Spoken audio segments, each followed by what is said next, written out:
Did you actually want me to do the intro? Somebody say something. Okay, all right.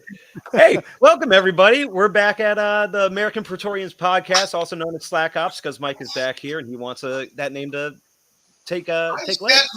said nothing. Well, we're here with Walt Robillard from the Galaxy's Edge boys, and they just came back from a Galaxy's Edge fan expo last week, which is why we couldn't do the stream. So last week, anyway.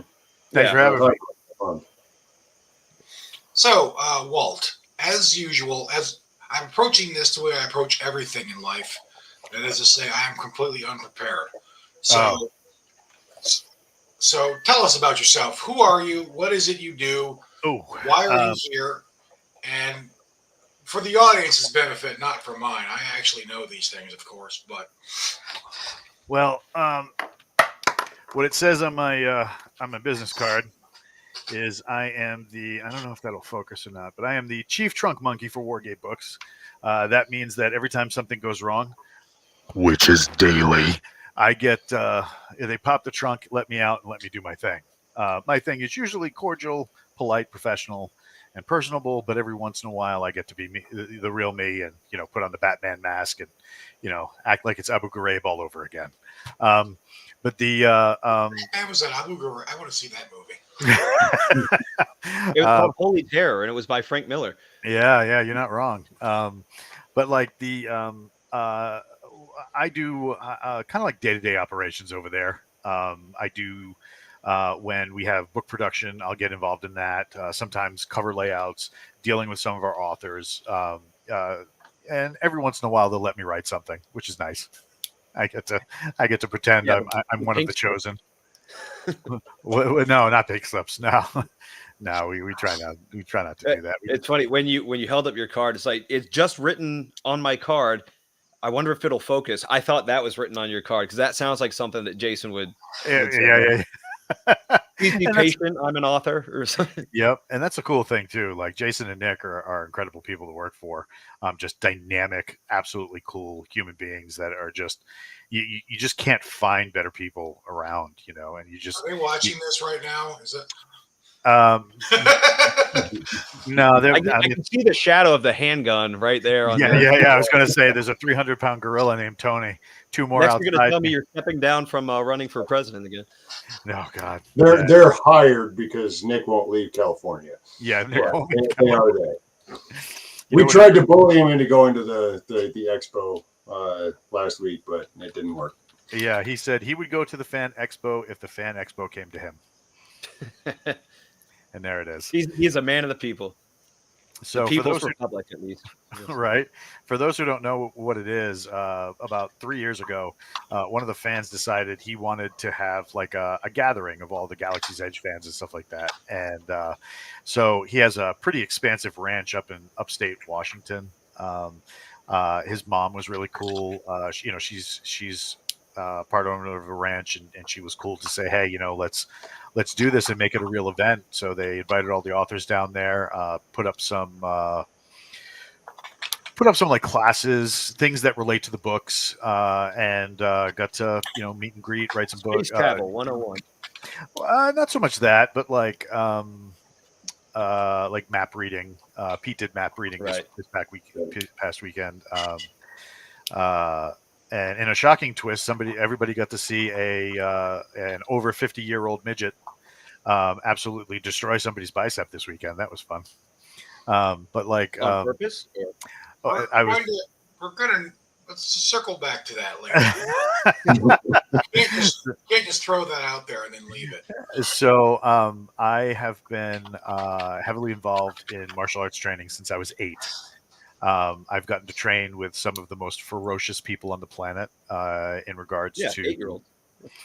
Well, not when it was after I was 8, but like if you were a Marine that spent any time in the Philippines, if you were Air Force that spent any time in the Philippines, and I started throwing out some of these names, you'd know exactly who I was talking about. So like, I have extensive knowledge of close quarter combat as it relates to bladed weapons. And the boys thought it would be interesting because some of the characters in the books use a karambit knife they wanted to do like a, hey, could you show us how to use a karambit? So very simplified, easy, blah blah blah. So, but yeah, so the meetup has been, this is the third year, I believe it was, and it's been increasingly successful each time. This time, the owner of the meetup has done went and bought himself a restaurant, so we actually had a venue to do this. And there's going to be Dos Pares. Oh, all right, Yeah. all right, yeah, you know the deal. Okay. So no, my thing comes from Kutao and Bikini Tershakali, Okay. the Anasanto camp, Villabrela, like all those guys. But you know the deal. Yeah, if you know Dos Pares, the 12 pairs, then you know what's up.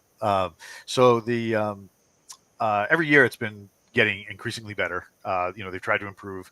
They actually had a venue this year with places that the authors could sit, chill, interact with people, and yeah, it was pretty legit. So there are talks in the works for other locations because it's quite a hike where the gentleman lives. So like, even if you're in Washington State, even if you're in like the East Coast, it's still a little bit of a hike.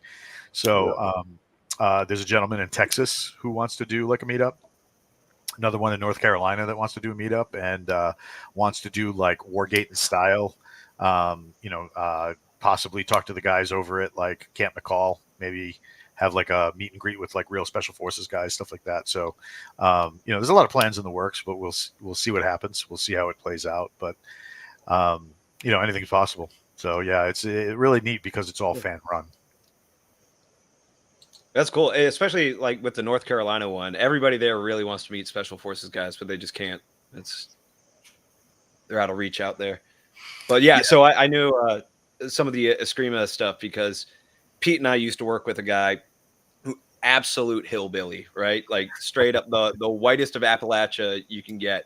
Nice. And anytime he wouldn't go home after his work trips. He would go to Thailand or the Philippines and just train there with their martial artists. So Eskrima, Kali, Muay Thai and all that stuff. It's like where his idea of vacation was 60 days of just like kicking a banana tree, with and so we had a get up where we could spar and all that stuff over at work, and he'd come in and he'd be like, hey, y'all doing MMA? You guys want to spar? I need a sparring partner. And we'd have to like rock, paper, scissors each other. Just like, okay, because his 15% is our like 60%, Yeah, and you get a lot of that, and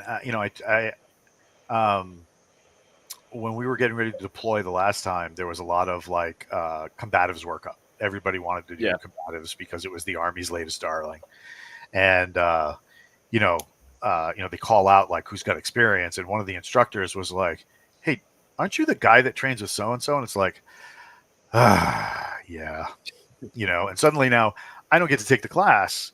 Now they got me over on the side because they want me to teach, and I'm like, bro, I haven't seen all this stuff, blah blah blah. So then one of the instructor comes out and he goes, "Weren't you at Fort Benning when they were constructing all this?" I'm like, yes, So it's like, when I was getting ready, exactly. But like when I was getting ready to deploy the last time, I was reclassifying to another MOS. So it was like, I shredded everything off my uniform because, Army, they all want to pretend they're NASCAR drivers with all the patches and buttons and freaking bells and whistles. And it's like, just give me a nice Marine uniform where it's like Marine, my name, a flag, and I kill you a lot on the back. I mean, that's all you need.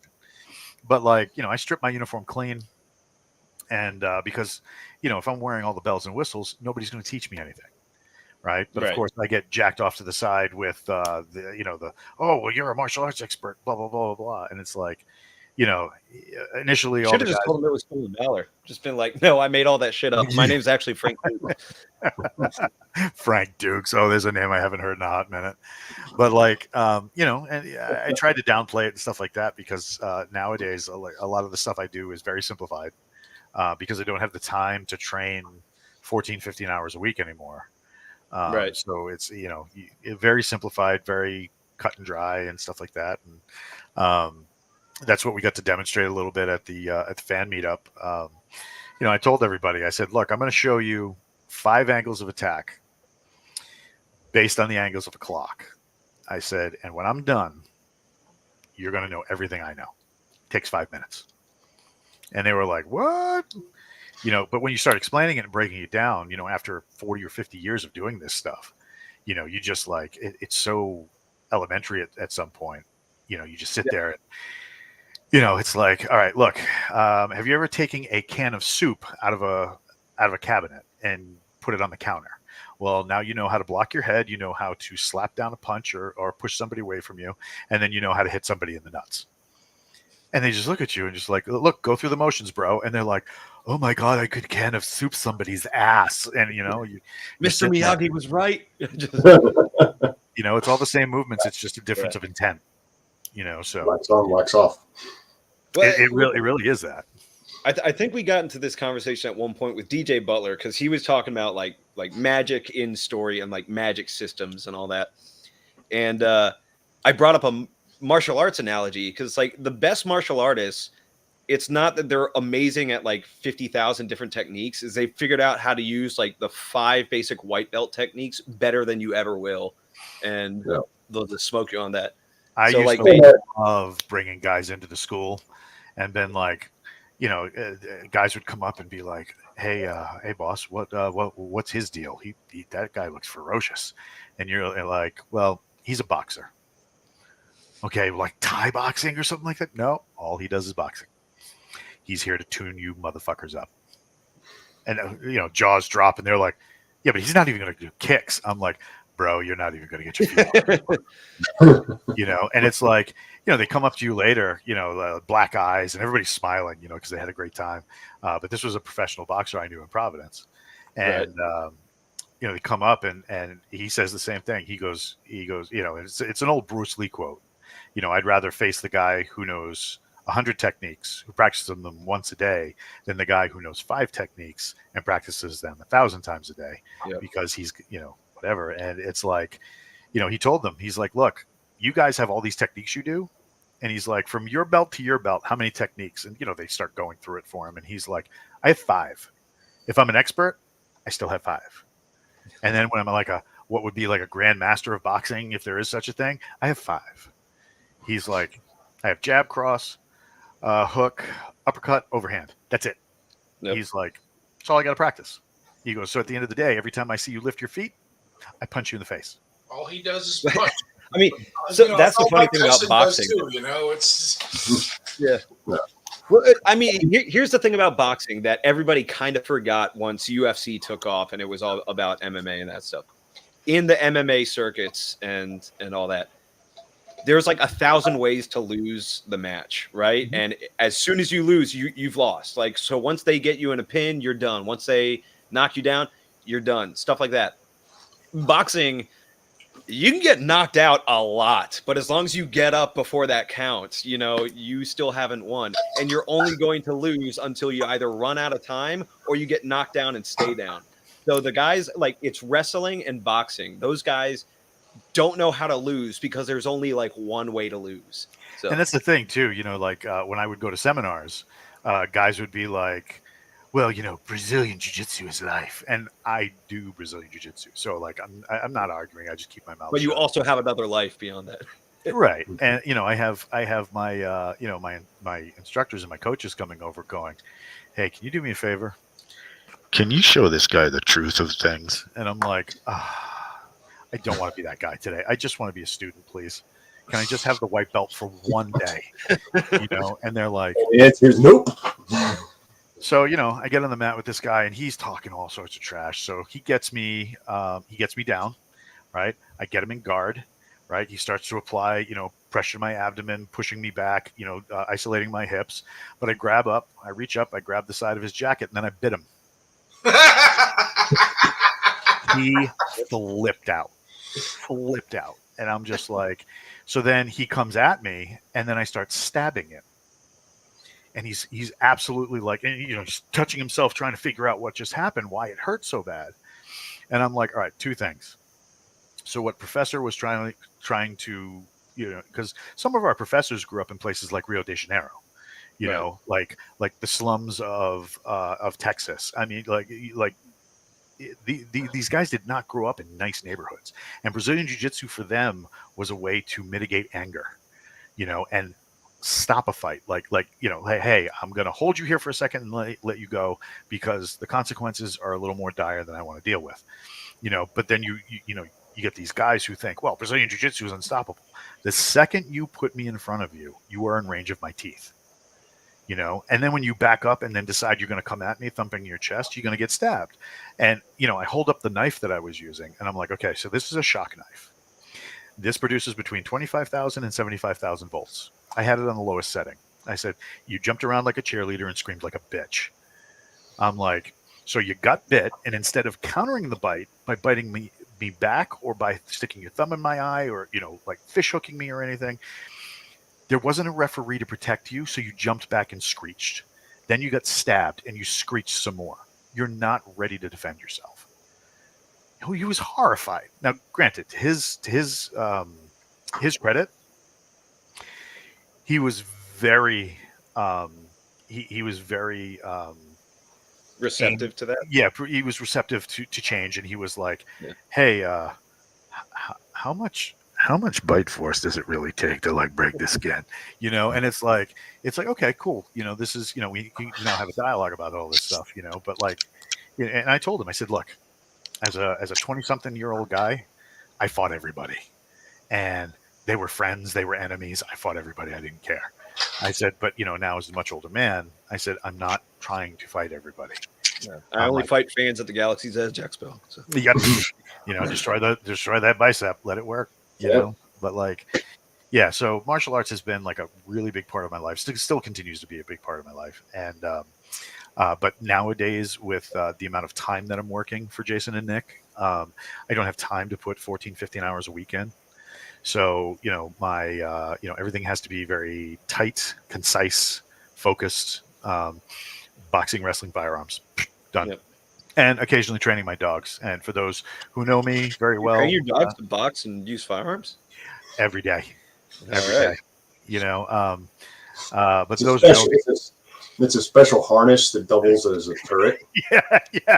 I was gonna say he's earning that strange company patch. Yes. Oh, yeah. My wife and I rescue dogs that people shouldn't own. So Belgian Malinois, pure breed Alsatian. We have one dog that was part of a fighting ring, and then she was horribly abused and stuff like that. It's just terrible. Yeah. So so our dogs are very high energy working dogs that now are very well trained, except for the newest one. He's being a little bit of a dick. But he's still a puppy. I think he's around here somewhere. It's hard to miss a 127-pound dog, but is what it is. What breed? So he's an Alsatian, German Shepherd dog. We one of my former employees called me up and said, "Hey, my son did something stupid and bought a dog." So we get the skinny down from him, and he bought it for his wife and brought it home. Paid a ridiculous amount of money to import it from overseas. Police working line, so it's got a completely straight back, none of that swoop crap that you see with American dogs. She was completely allergic and had to be rushed to the hospital. So here's the best part is he's probably not even allergic to dogs, just allergic to Germans. So I mean, but we got this dog, and at the time it was in Rhode Island where I live. It is illegal to own any type of hybridized wolf dog. So anything over 10% wolf in its DNA, then it's immediately confiscated. They won't let you keep it. And we had a scare in one township where people thought that there were these giant black coyotes roaming around. It just turns out they were underfed German Shepherd wolf dogs. So when I saw this dog, we go to take this dog from this dude, and this thing walks around a corner, and it's I'm not a tall guy. I'm 5'5", and I'm basically looking at this thing in the eyes when it comes around the corner, and I'm like, bro, I need to see some paperwork. I need to see generations of paperwork to make sure this dog is what it is, because I'm not pulling out a dog just to have it confiscated 5 minutes later. Yeah. But he looks legitimately like an all black wolf. but luckily we have paperwork, so Rhode Island can go get bent. That's right. I had a similar scare with my dog when I had him. What kind of 'Cause dog? He was a 127-pound giant Alaskan Malamute. It was like between 120 and 130 pounds and all that stuff. He looked straight up like a wolf. Yeah. Like right out of Game of Thrones. And that show was going on at the same time. So I got stopped every time I was walking him around. Because like, oh, is that a direwolf? I thought they were fake. Like, yes, it is a dire wolf. They but because the state I was in also had the restrictions on wolf dogs and that stuff, I had to go make sure that he wasn't like F2 or F3 or something like that. Yep. So. Yeah, the hard part about one of our dogs is that he's famous. So when we got the dog, Nick Cole contacts me because he sees me posting pictures, of me training the dog, playing with the dog and stuff like that. Me pulling the dog off the roof, pulling a dog out of a tree.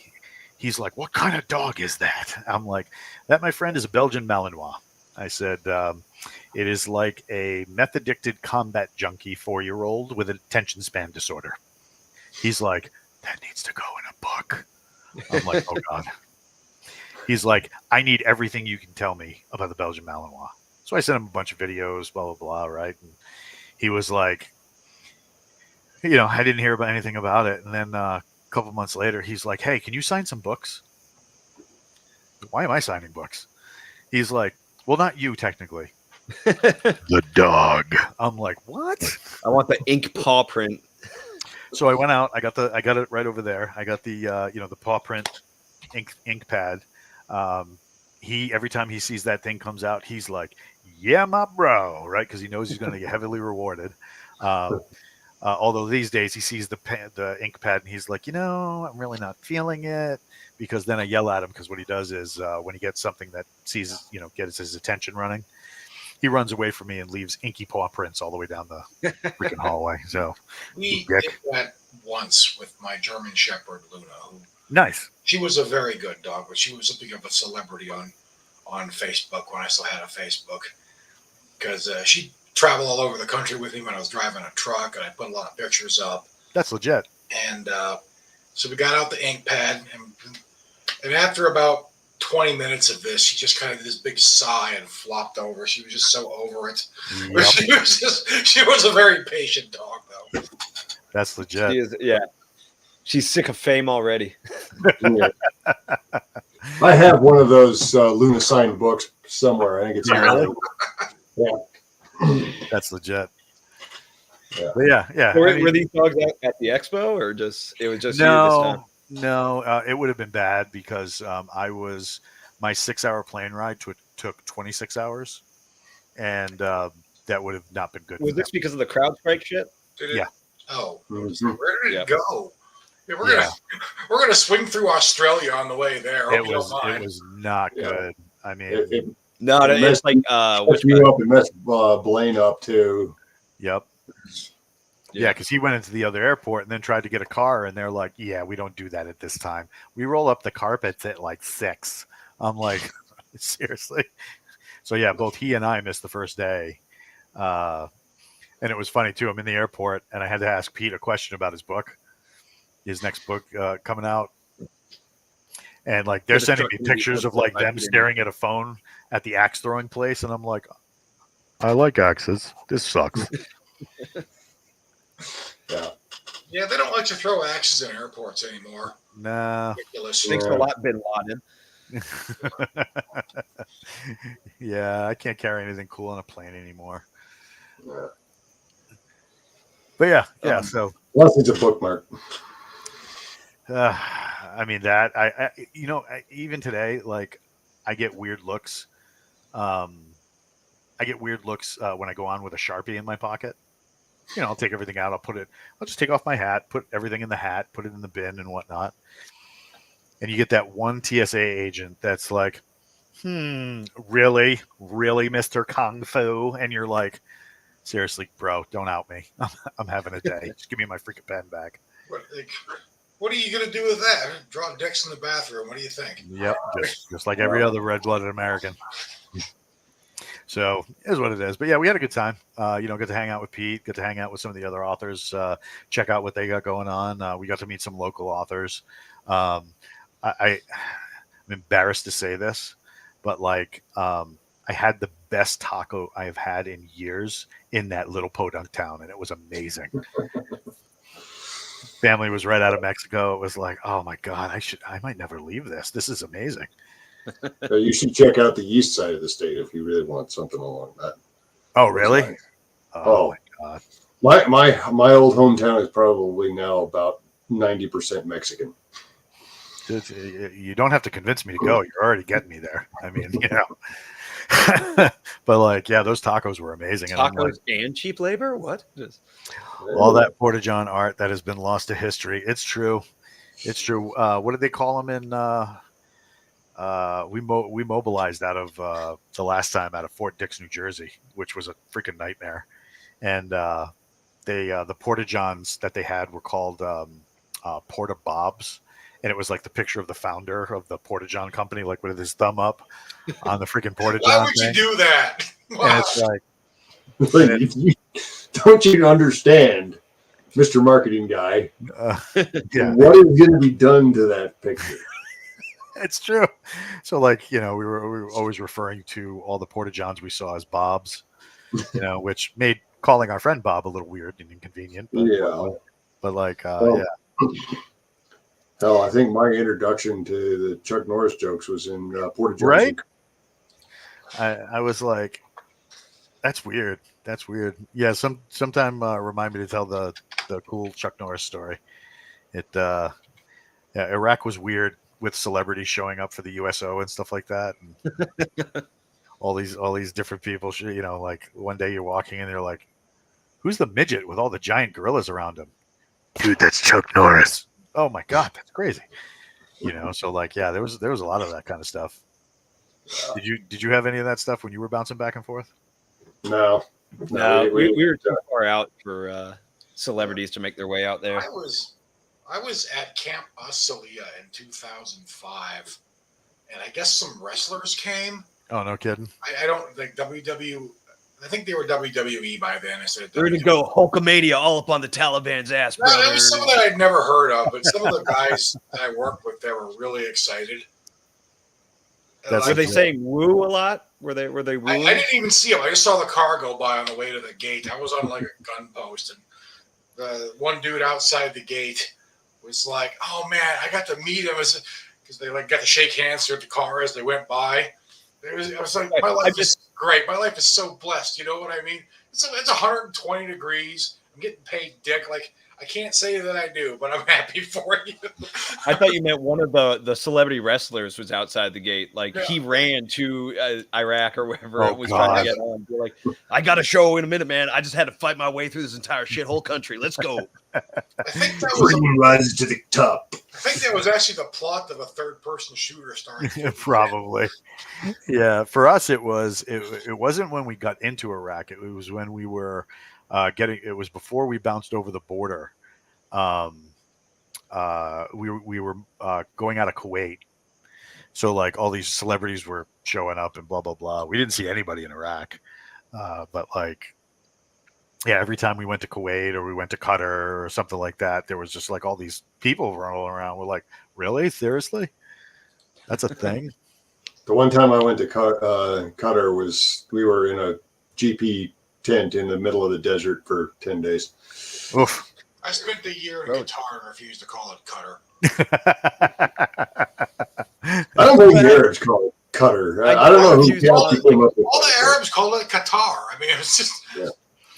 Yeah, I refuse to call it Iraq or Iran or any of that shit. It was if you want me to pronounce your country right, you got to stop calling it Amriki. All right, it's America. Until you can get that right, I'm not going to show you the same. One of those guys that calls it Mexico instead of Mexico. Right. Stop.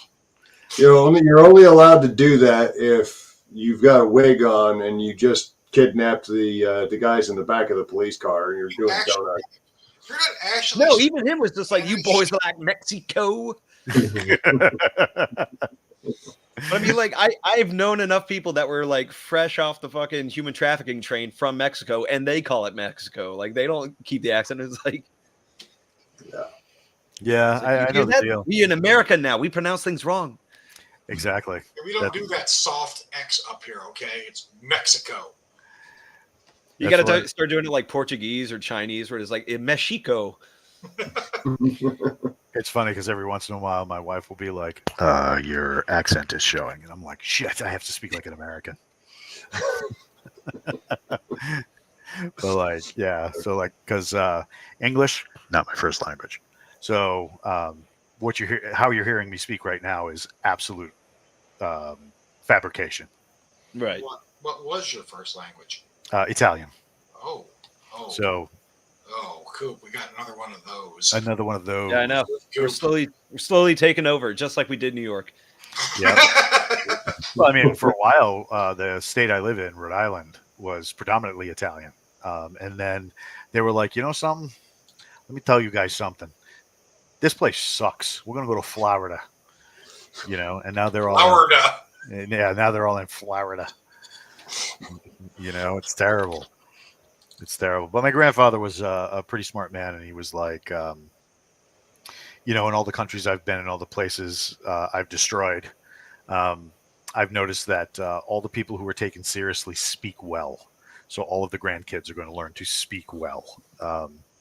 So out of the 7, 8 grandkids, I am the only one that ditched the accent. All the rest of them talk like this. Like, yo, why don't you put your bags in the car? We're going to get to the airport and maybe get a sandwich. And you're like, bro, that's not even English. I came home from Fort Benning the first time, So and my mom, her accent. I take it I'm sorry? I take it your granddad didn't read you Goldilocks and the Three Berezas growing up, like. No, he did not. I would be surprised if he could actually read. But like, you know, I get out of the airport coming from Fort Benning after like a year away from home. And my mom gives me this huge hug. And my mom, small little Italian lady, very, very round, giant, huge afro, you know, like 1980s afro in the 90s because she couldn't let it go. And she was like, okay, you take your bag, you put it in the car, get you fit. I'm like, none of that makes sense. Please speak in Italian. She's like, well, I didn't know you still spoke that. I thought you went off with your American friends and joined the army and stuff, and now you speak American. I'm like, what the hell? She was funny. I thought you forgot your roots. You know, she's like, oh, you don't sit around and eat pasta. You don't do this. You don't do that. I'm like, Mom, I don't eat pasta at 9:00 at night. I'm like, there's a reason you guys all die when you're 50 of freaking heart failure. Because they can no longer push the motor oil sludge that is your blood through any type of cardiac system you have. And she just looked at me. I don't understand a word you said. Yeah, okay, let's go. So funny as hell. So what did you get out of the expo, Pete? Well, he's working on his Italian accent. I heard that's never going to work out well. I would make about as good an Italian as I would have a Kurd or an Arab downrange. So, did that ever happen to you, Coop? What? Oh yeah, I got mistaken for a local plenty of times, especially when my hair was longer, so I looked like one of those like 25-year-old Kurds that had just gotten out of the club and gone to work. Flock of seagulls haircut. And, Right. Oh, how many times I got told you can't stand over there? That's where the Americans stand. Wow. Okay. What are you doing wearing that uniform? I was like, whoa! Are you calling me Canadian? Yeah. Them's fighting words, right? It's funny. So I worked with a guy, very Indian looking, because that's his heritage, and at one point we needed him to be security for a situation that was going down, not because he was particularly qualified for that, but because we wanted them to think that he knew the language. So whatever they were fucking saying behind the Terp's back, like they thought that he would pick it up. And he's like, you know, I don't speak Arabic at all, right? And he was like, yeah, we don't care. Just go over there and pretend you do. Yeah. take a notepad out and start writing shit down. Just Oh, my hide it up. Just Yeah, fuck with them. that was me. Every time we'd go somewhere, I'd always pick up the language. And we mid 90s, I went to Jungle Warfare School, JOTC, down in Panama, and they usually at the end of it you get like a night out on Panama City. You can do whatever. So we had this one kid. He was an amazing soldier. Terrible human being. Just a shit brick. Many So- substances. Yeah, man. Yeah, we've all known that guy. So he comes up to me, love swirling in his eyes, and he's like, "You got to teach me something to say in Spanish." I'm like, "Okay, repeat after me." And I give it to him, and he's got it locked and dialed. He runs over there, and he is just proud as a pig in shit. The girl, like rage stomps her little high heels back over to us. She's like, "Which one of you speaks Spanish?" I'm like, "Right here. What's up?" She's like, "Who told him to come over and ask me what the date was?" I'm like, "It worked. It got you over here, didn't it?" She goes, "Well, I can't argue with that. Is he a nice guy?" I'm like, "He's a very nice guy." I said, "Just, we have a saying, trust him with your life, but not your money or your wife. Do with that what you will." Yeah. Right now, this whole conversation is going on in Spanish. She looks at him, and he's just like, right. So we're just, whatever's clever, and unfortunately, or fortunately, depending on how you look at it, they've been married 32 years. Aw. All right. It was the stupidest thing, and let me tell you, I was the angry NCO who had to sit in that stupid office for 8 hours with my lunkhead soldier because he wanted a fiance visa. Screw that guy. Just, yeah.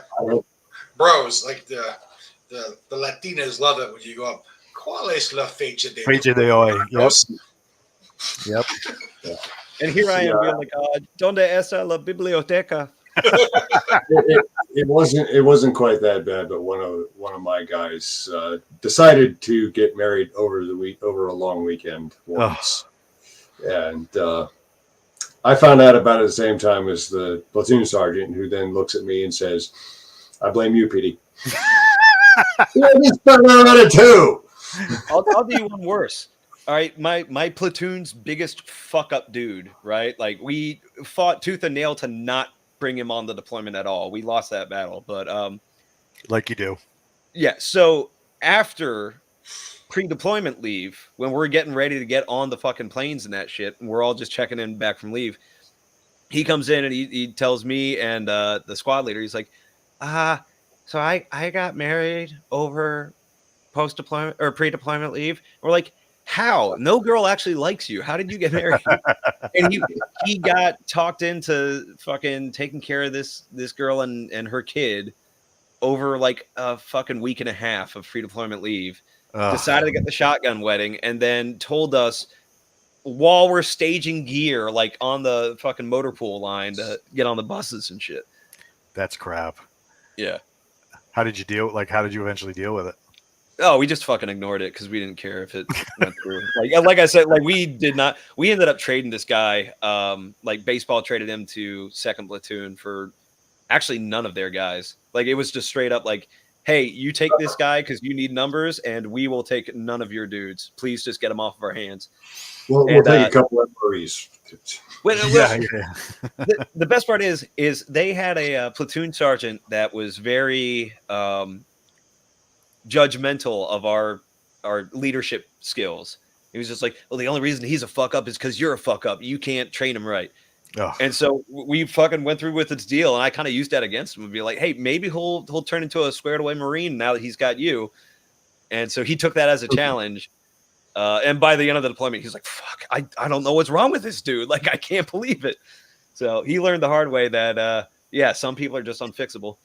That sucks. Not everybody's cut out for military service. Not even if you make it through boot camp. It's My wife as an NCO would routinely say, you can't fix stupid, not even with duct tape. So yeah.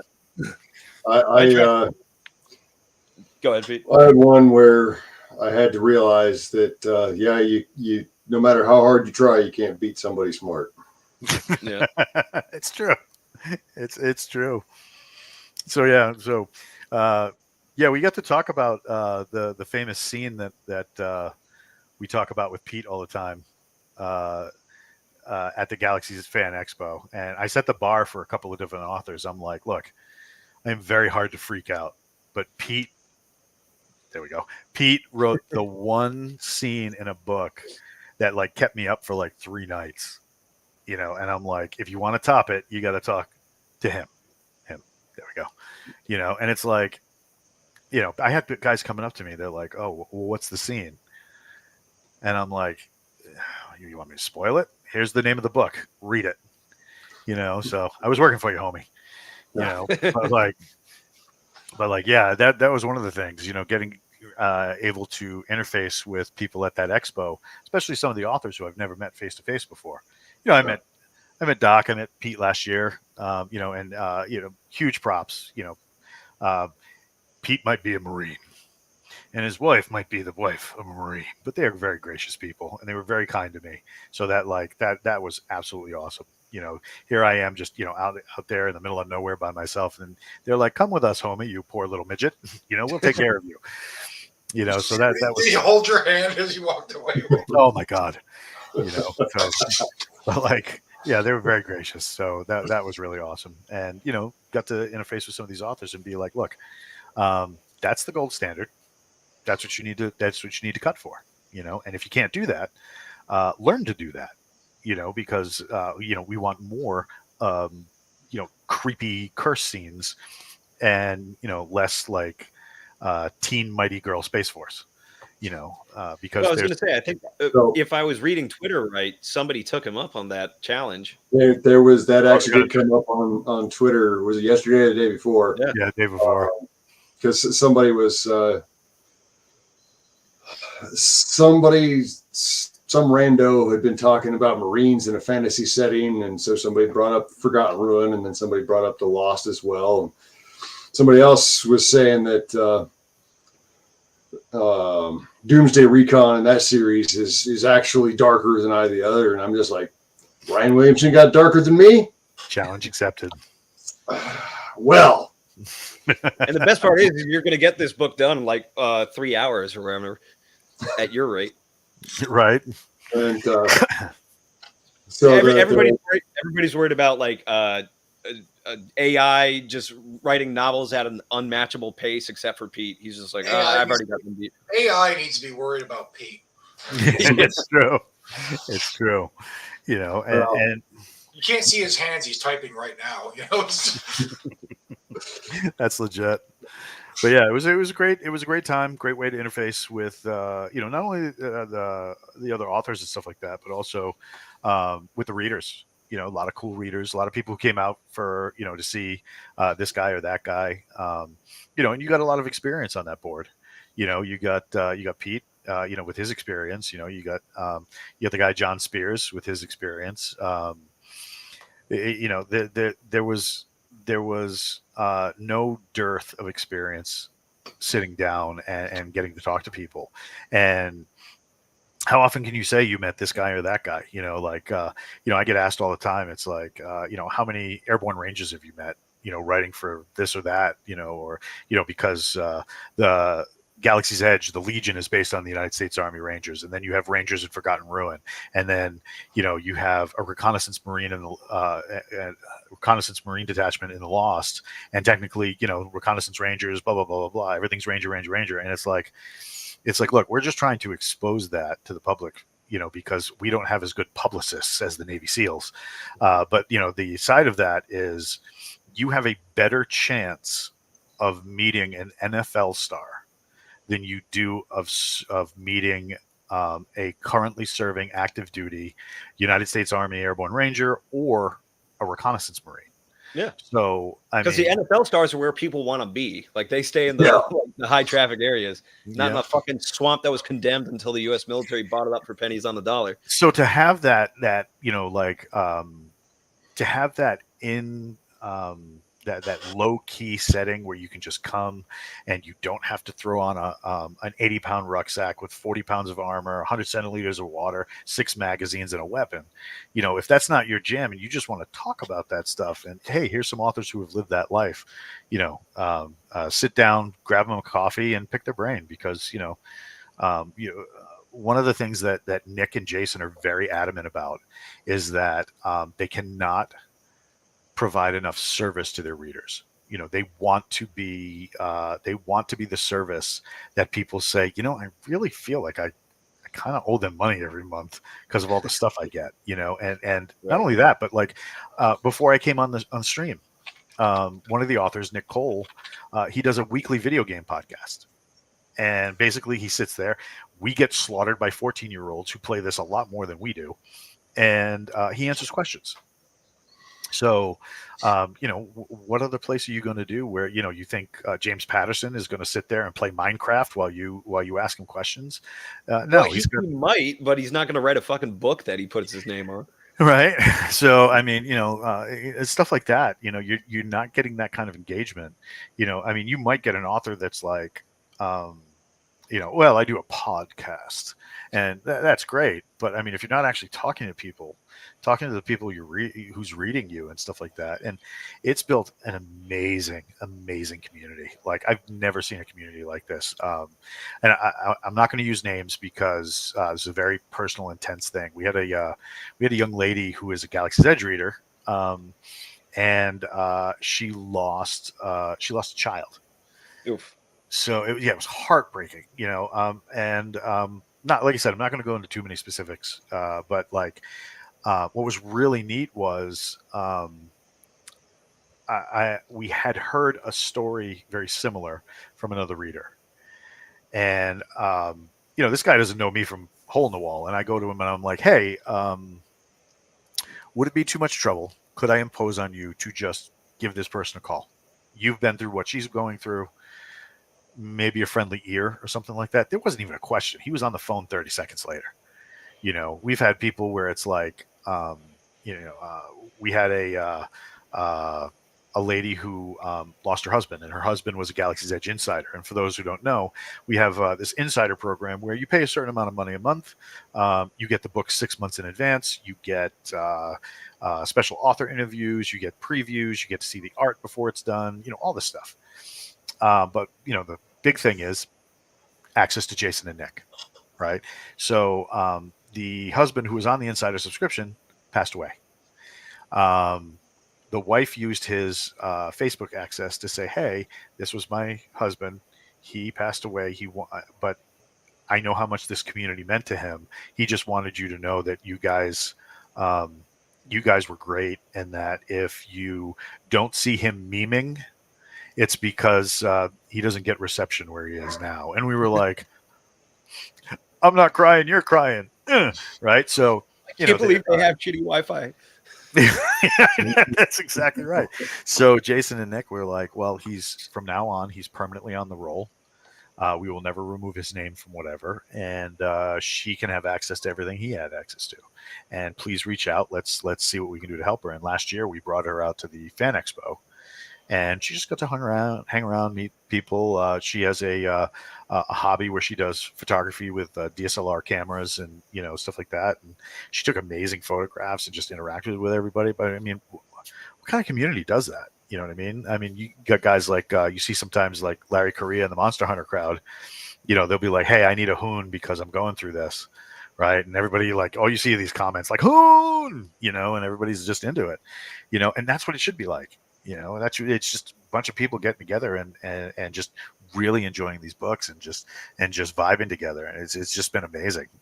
I've never been a part of that, something like that, because, mostly in the Army, I was just yelling at everybody, mostly because I sometimes believe I'm a Marine in the wrong uniform.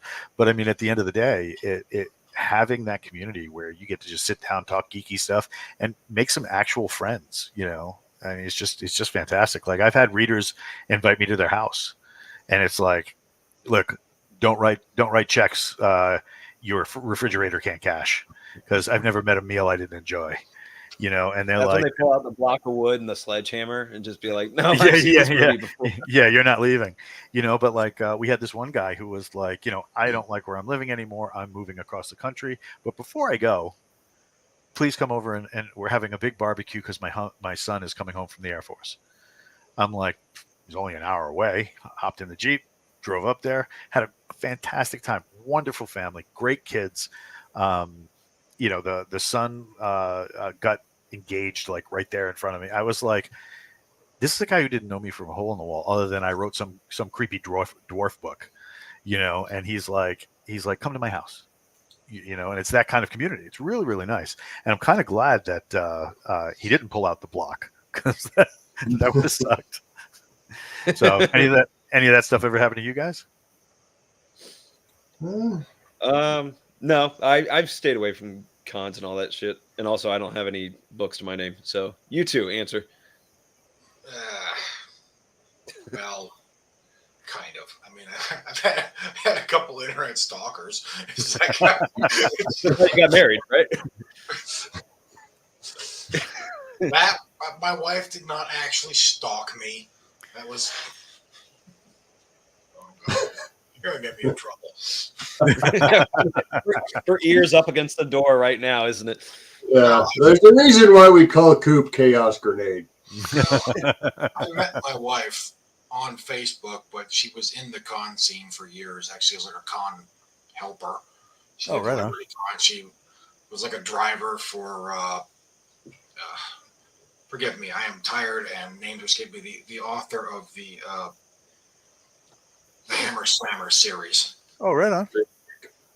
What is his name? Somebody help me David out here. Drake. David Drake. She drove. David Drake would wear bug socks because my wife was an entomologist. That was she knew all these people. She knew all the inside scoop on the con scene for a while.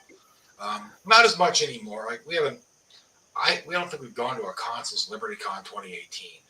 It's that's one of those things where if you're not young and single, it can be harder to get to, and a lot of traveling. And so we're gonna try to do LibertyCon next year. So these are the only, and I really wouldn't even call them conventions. They're more like just gatherings. So I used to work in a different entertainment industry when I was younger, and I used to have to go to Comic-Con. So hopefully 18, right? Oh yeah. Although you'd be surprised, it got weird at Comic-Cons. I don't think anybody's surprised by that. No, Yeah. I mean, but like my last Comic-Con was 2001, and it was like I waited 2.5 hours to get into the event, and I had a table. It just took that long for security because, things were. What do you mean, 2001? Thanks, Osama. Well, no, it was before that because it was in June. But they had a sense that something was going on, so like security had been Proof that it was an inside job, right? Right. So those fucking comic book nerds knew. But like I spent 2.5 hours outside trying to get into the place, and I asked the security guard at one point. I'm like, "What is this?" They're like, "Oh, we have a heightened security concern, so we're checking everything on the way in." I'm like, "Dude, we have booths and stuff like that. We need to get in there." He's like, "Well, we know, but like." At least you're not in the standard like entrance line. Even the VIP is a 5-hour wait. I'm like, I'm not doing this anymore. I'm out of here. Screw this. I'm never doing that. That this. was before Disney got involved and all that shit. Yeah, it was. I've been to Comic-Con once. The band sent me to New York Comic-Con in 2016. Right on. And it was fun. I'd never been to New York before. I flew into an airport and had to ride in on a train. Because in New York they ride trains like peasants, and fucking you Euro. can't get anywhere by automobile like a civilized society. You have to ride mass transit. But I mean a surface train, not like I've been on subways before. Yeah. So that was the first for me. Right on. And it was fun. I ate great. Like there's all kinds of amazing food in New York. Lindy's. I had my God. I had like a rando cuss me out. It's just New York. In New York? Oh yeah, weird, right? But was he walking there? Saw a guy just pissing in what used to be a bank of phone booth, like a bank of pay phones, but the phones were gone. And just take it because there's nowhere to go to the bathroom in New York if you don't pay. These are the weirdest looking urinals, but okay. He was young enough where he might not have known what pay phones were. It's like. Oh my God! But it was fun. It was an experience, but like, I'm just too much of an old man now to want to like go to those giant cons like that because it sounds kind of tiresome, to be honest. And how old are you? 43. Oh, I vaguely remember 43. So do I, which is weird. Are you even 43 yet? No. Yeah. I don't even know if he's 33 yet. Thank you for asking, though. Yeah. Like I try not to assume. Carded there. Wow. It's true. It's true. So, it's not the years, it's the mileage. Yep, that's true.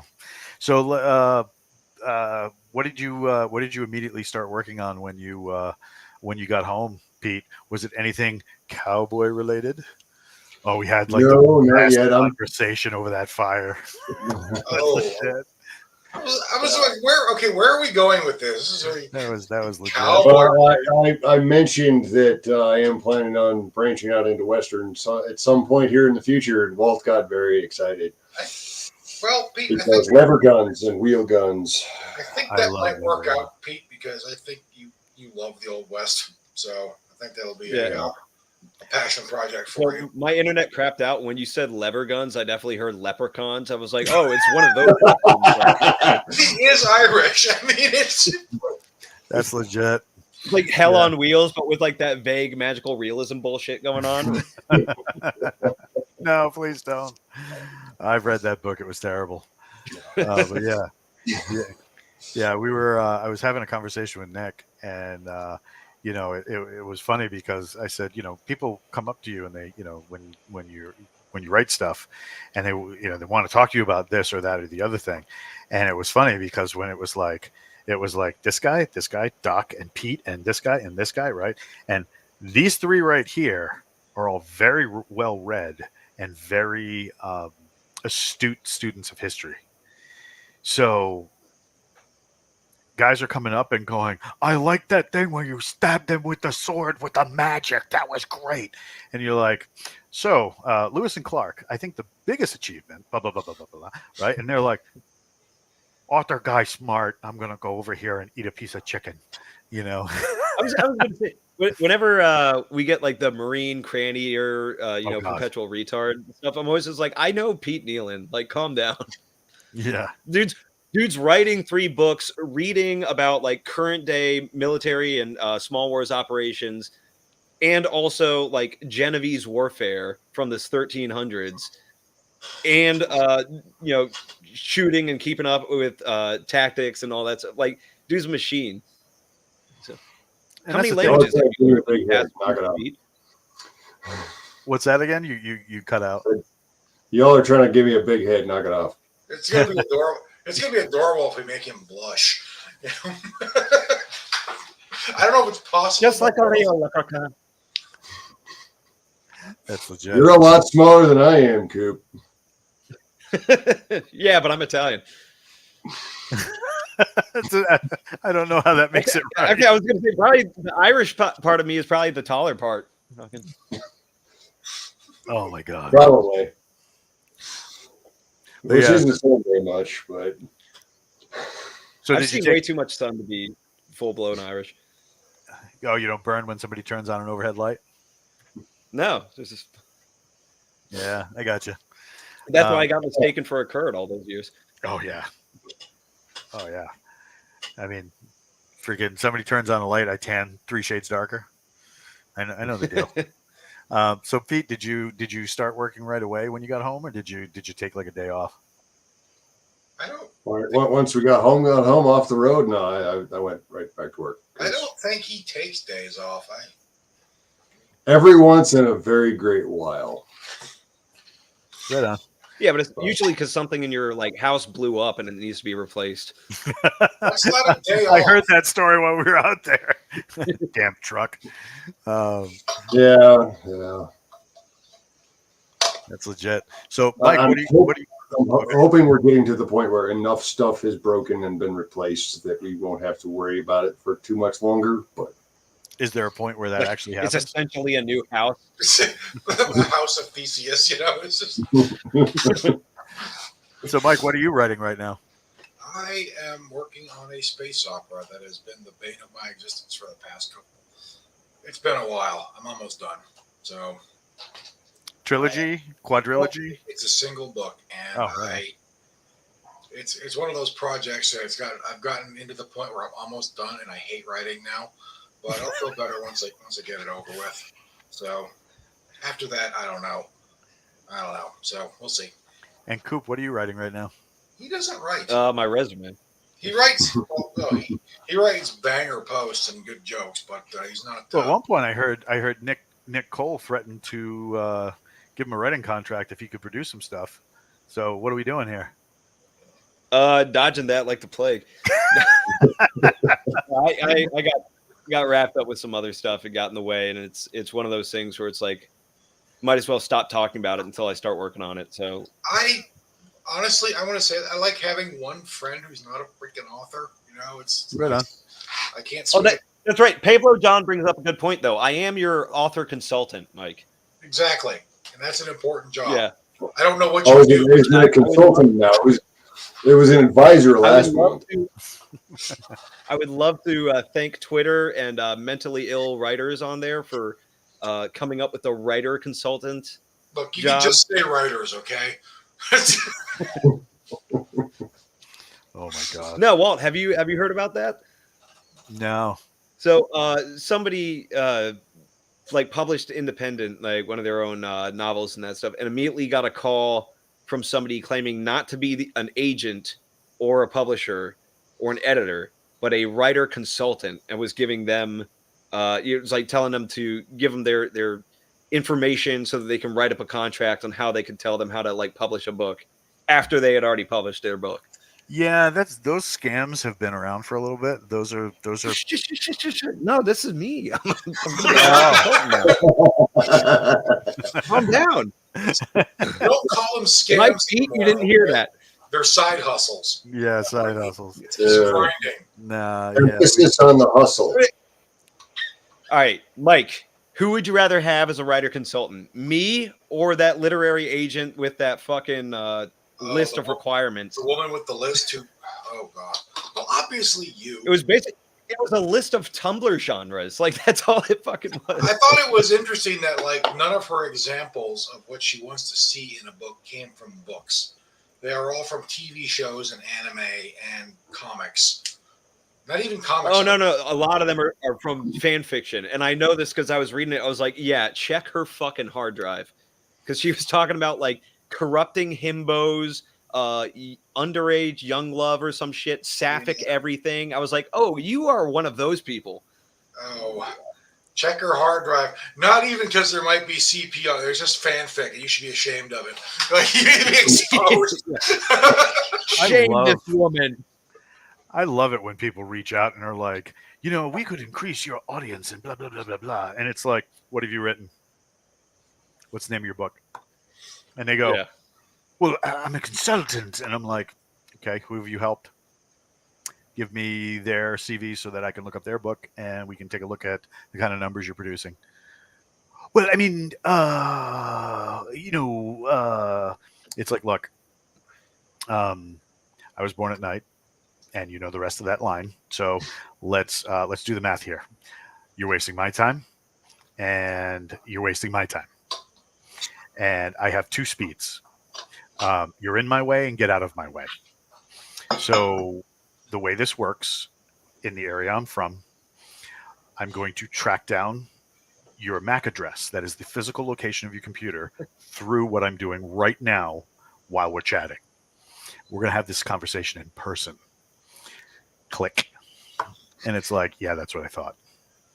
It's like, look, writing's hard enough with everything going on in the world, as well as, the advent of AI writing very terrible fiction, and all this jazz. It's like, why do people have to make things harder? It's like, if you want to be a parasite, go to some place where parasites thrive. That's why if you need a writing consultant, go with Coop. He promises nothing, you get nothing, but he makes money. So, right. Well, he promises nothing. I get nothing. It's not. Yeah, it's not that I'm going to waste your time. It's that we're going to waste other people's time together. Okay. Mm-hmm. And that's I'm talking with friendships. With Coop and me, he promises nothing. I get nothing. I give him nothing. So it all evens out. Yeah. It's a very fruitful relationship. Yeah. Yeah. I'm talking about like these literary guys that like get in there and they convince authors. That we were just I think it was in the Writers Dojo group on Facebook, Larry Correa's group. Somebody was talking. They just got taken for like $5,000 for a book that they will never see the light of day properly, and they can't get the rights back to because they signed a contract. And it's like, like here's a guy who just poured his heart and soul into something, didn't have the business acumen to put that stuff together, and you're gonna rip him. I mean, and like 30 seconds after like the fourth call to the Better Business Bureau goes in, this company's going to disappear, close down, reopen as something else. They still have the rights. Yeah, and they still have the rights because you didn't sign it over to a company, you signed it over to an individual. And it's like you got to watch out for those things. But I mean, luckily, there's enough writers groups out there now that where young writers can get in there and be like, how did you guys do X, Y, and Z, and then go from there. Guys, through the audience right now. See, I was going to say that's why the first book I sell to somebody is going to be terrible. That way, they have the rights to just something awful. If anybody approaches you and says they can help you, sell and market your book and make it successful, they're lying. No, they can't. They can't help you. It's like there's nothing stopping you from publishing a book these days. Right? You don't need anybody. You can just write it. You don't even have to edit it. Right? You can just throw it up on Amazon. The hard part is getting people to know it's there and buy it. Yeah, and that's the thing. Like, just whatever genre it is, just call it a cozy mystery. You're going to get like 1,000 readers immediately, anyways, and like half of them are going to like it, regardless of the fact that it has nothing to do with that genre. This isn't cozy at all, but these are the coziest Rangers I've ever seen. Somehow cozy. Yep, Bigfoot adventure romance. This is briefly cozy while they're around a fire, patching up their wounds after they just fought their way clear of the slime-dripping, tentacled thing that's been living under the mountain for the last 10,000 years. Mm-hmm. And he's hungry because he hasn't had takeout in like the longest time. I believe in that genre they call that hangry. So yeah. I learned of the cozy mystery. It's not Mike Glyer. I learned of cozy mysteries through the 378 pages I'll never get back podcast, which is the only podcast I listen to. And they did one about like this murder in Christmas River, and there's another one with the quilters. Like there's a group of quilters who solve mysteries, and there's just a lot of murders. Except they don't. I listened to that episode or that series where they went over that. At no point do they actually solve the mystery. It just that's right. Like one of the mysteries got solved because a dog bit somebody, and that was it. Yeah. I spent way more time talking about the wedding preparations. Like, it's the Indiana Jones, conundrum. The Germans would have gotten the Ark and then had their faces melted off, whether or not Indy was there to begin with. Yeah. But he got to punch a lot of people off of moving vehicles. Yeah. Yep. That's how you get the girl. And into a spinning propeller. And sometimes, the real Last Crusade is the friends you make along the way and the Germans you punch off of moving vehicles along the way.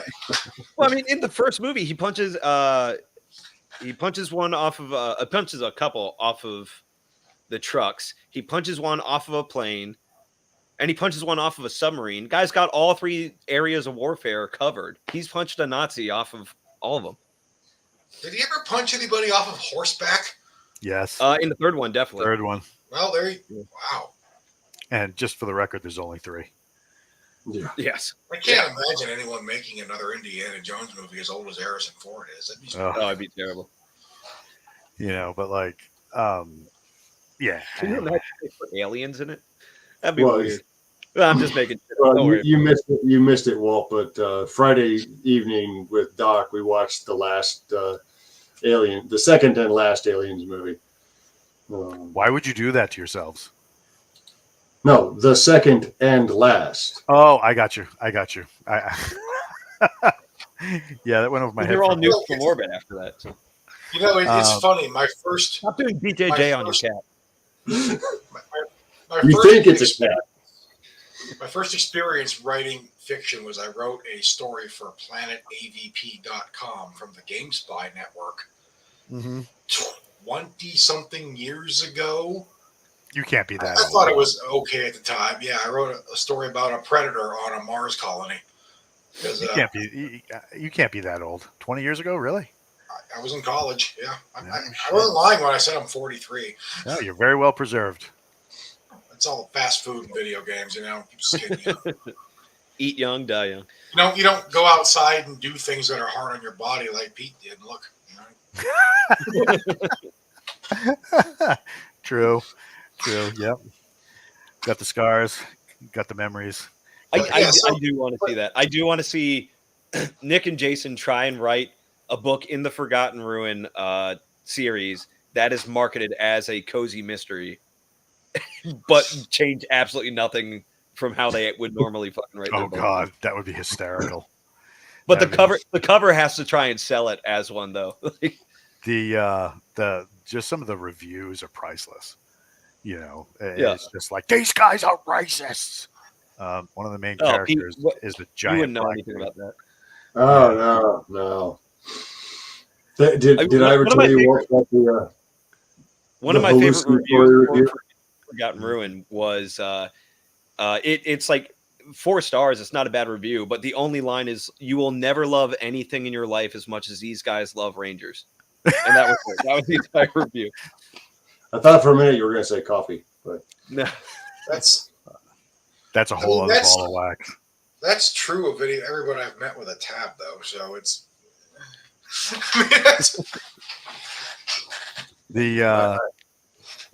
I may have actually thrown just a little bit of shade at the talker's coffee obsession in one of the books. The funny part was book 7 came out, but before that, book 6 had come out. They're doing their thing and whatnot. And no, it was book 8 that came out. So book 7 comes out, and one of the reviews is, "All right, we get it. They like coffee and they like Rangers. So can we please move on?" Coffee Rangers. And that's what Nick did. He's like, "Well, seeing as you want me to live in your mind rent free, allow me to coffee, Ranger, coffee, and like there's like a whole page of it in the actual published book, and I'm like, that is fantastic, And the fans who know why he does that thought it was great, why the coffee is in there so much and stuff like that. They thought it was great, but like some people were like, "I'm never reading this series again because they're about their coffee," and you're like, I got nothing, bro. Bye, you tea drinking communist. Right? Mighty Morphin Coffee Rangers. Not wrong. Oh, in the private chat, I sent the link to that literary agent and her fucking filter list. Oh God! So you can take a look at that. That's something. If Nick hasn't seen it already, he might get a kick out of this shit. Oh yeah, that was my most viral tweet ever too. That went around. The fact that did better than Bearfax or the warnings about saltwater fish people is disappointing. Well, yeah, it's a great. I don't want to hear the truth about freshwater fish people. No, they're not freshwater fish people. My bad. I'm going to be honest. I don't think anybody wants to hear whatever this chick has. Here's her. All right, here's her. Please do not send. Novelizations of your tabletop campaign. I can get behind that. I That's agree. actually a good Yes. thing to bar off. Yeah. Fair enough. I could contradict Books with that one. gratuitous gore. Can contradict that one too. Yeah. Splatter or slasher fiction. Books that employ fridging. I think we've talked about that before. I had to look that up because I didn't know the name of this stupid. Yeah, it's a reference to the Killing Joke from Batman. No, that was the one of the Green Lantern ones. It was. It's like. Yeah. Anyways, it's not important. Anyways, some bitch conned her way into a career in comics with it. Propaganda. Military science fiction. Just throwing that wholly out there. It's funny though. Literary. She says she doesn't like military science fiction, but then lists Gundam as one of the animes she does like. I mean, granted, it's only military because nobody in Japan knows how militaries work anymore except their actual military. You mean they're not all 14 and fucking still like majors and that shit? Literary fiction, adult contemporary. I don't even know what adult contemporary. That sounds like elevator music. Adult contemporary fiction is that genre where it's not genre, right? So it's not sci-fi, it's not fantasy, it's not. Does it make you want to shoot a celebrity and or president? I don't. Sometimes. No, I think that would be literary fiction. Okay, all right. Contemporary fiction. This is more of the. People have normal people have normal problems fiction. Yeah. Why would you want to read about that? I don't know. Well, I was going to say that's just a Reddit post. That's not a book. I mean, I have normal people problems every day. I don't need it. Balder frowns on your normal people problems. Like, will That's they, him judging you. will right they be before able to sell the house or not? Like, I don't care. I've had to worry about that myself. It's not. Yeah, and I'm not going to read it all on here, but what she does want in here, her favorite traits and tropes. This is just like the grooming 101 fucking handbook. Like as soon as you read it, it's in there. I'm not trying to fucking spend all day on this though. Just a heads up for everybody out there. Don't contact literary agents; they're a scam. Now, author consultants, so. I had somebody. Only this author consultant. Only that. I can tell you how to stay away from literary agents. A couple of years ago, when I was just getting into this, I was giving somebody advice, and they put my name out there, and I had somebody who was like, "So I'm writing this book about military, like a military squad in space, and this is what they do, and blah blah blah." And I'm like, "Okay." I said, "Read this book. Tells you everything you need to know about like military command structure and stuff like that." I said, "The guy's pretty cool and has a pretty good lock on it. It should help you." And he's like, "What about you though? Do you do consulting?" I'm like, "For certain authors, yes." Yeah. And they were like, "Well, what does that cost?" I'm like, I said, "If you want to pick my brain of the 20 plus years I spent in the military and, all the experiences and stuff like that." I'm like, now granted, I'm not some super secret squirrel, ultra spy guy. I had a pretty eclectic career, but I mean, other than that, nothing special. I said, but still, I'm going to charge you $100 an hour. Really? Why? I'm like, because you're bothering me. It was like, look, read this book. This book tells you everything you need to know. Well, can't I just talk to you? Yes, For $100 an hour, or you can pay like the fucking $17 to buy this and do that to your. And have a resource you can use all the time. But Yeah. What book was it? Like the 3-tack 11 or something, or was it? No. There's a guy that he's an author himself, and one of the things he did to help some of his author buddies was he put out this thing called the Science Fiction Guide to the Infantry. And it's something like that. I actually have it on the shelf down there, but like Bill's a nice guy, and when I find somebody who's a nice guy, I try and promote their stuff as much as I can. So I was like, hey, Bill's book will tell you how a Marine rifle squad works. The difference between an Army squad and a Marine squad. The command structure. It will decipher Navy terminology for you so that you don't sound like an idiot when you're trying to talk about a spacecraft and start talking about walls and stairs. You know, I'm like, it's a good book. Get it. Well, No, can I just? I reject that outright. I am like, I reject all the Star Trek Navy trappings in space. Yeah. It's the Space Force, nerds. Get over it. Yeah. So, but I mean, why do you need me? You got, you got a book that you can have as a resource from here on out. Why mess with me? And I like to point out all the time, one of the greatest military thriller writers was never in the military. He just had a library card. So, bro, get after it. And like we were talking at the Fan Expo, and it's like research and doing research for a book is like part of my favorite part, because like I've gotten to talk to some really cool people. I've gotten to talk to astronauts about zero gravity. I've gotten to talk to undersea welders and like people who do deep sea repair about like how to work in that environment and stuff like that. And it was just amazing how open people will be to be like, wait, you're interested in the thing I do? Like, seriously? And you're like, yeah, man, I'm writing a book. This is the scene I'm thinking of, but I want to get it right. I want to do you guys justice. And they're like, well, do you have a coffee available? Because I'm gonna download into your brain everything you needed to know. And a lot of times they're very gracious. They're not going to take a fee. They're going to sit there and tell you everything you want to know. And like I've had follow-on questions be like, I'm really sorry to bother you. And all of a sudden my phone rings. Hey, author guy, what's up, bro? You want to know about moon pools and how the pressure equalization works at this depth? I'm there for you, buddy. And you're like, holy shit, this is cool. They even invited us. I didn't before, but now I do. Yeah. Now I do.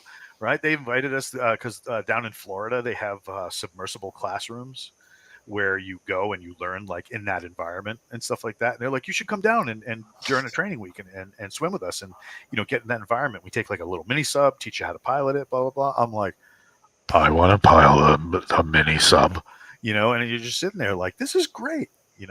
NASA people are the same way. They're like, well, are you anywhere close to Florida? Because come on down. I'm like, what? Really? Do I get the shirt? They're like, no, but we'll let you in. Come on. So I mean, stuff like that is really, really cool when you reach out to something for something like that. And it could be like a nugget of information.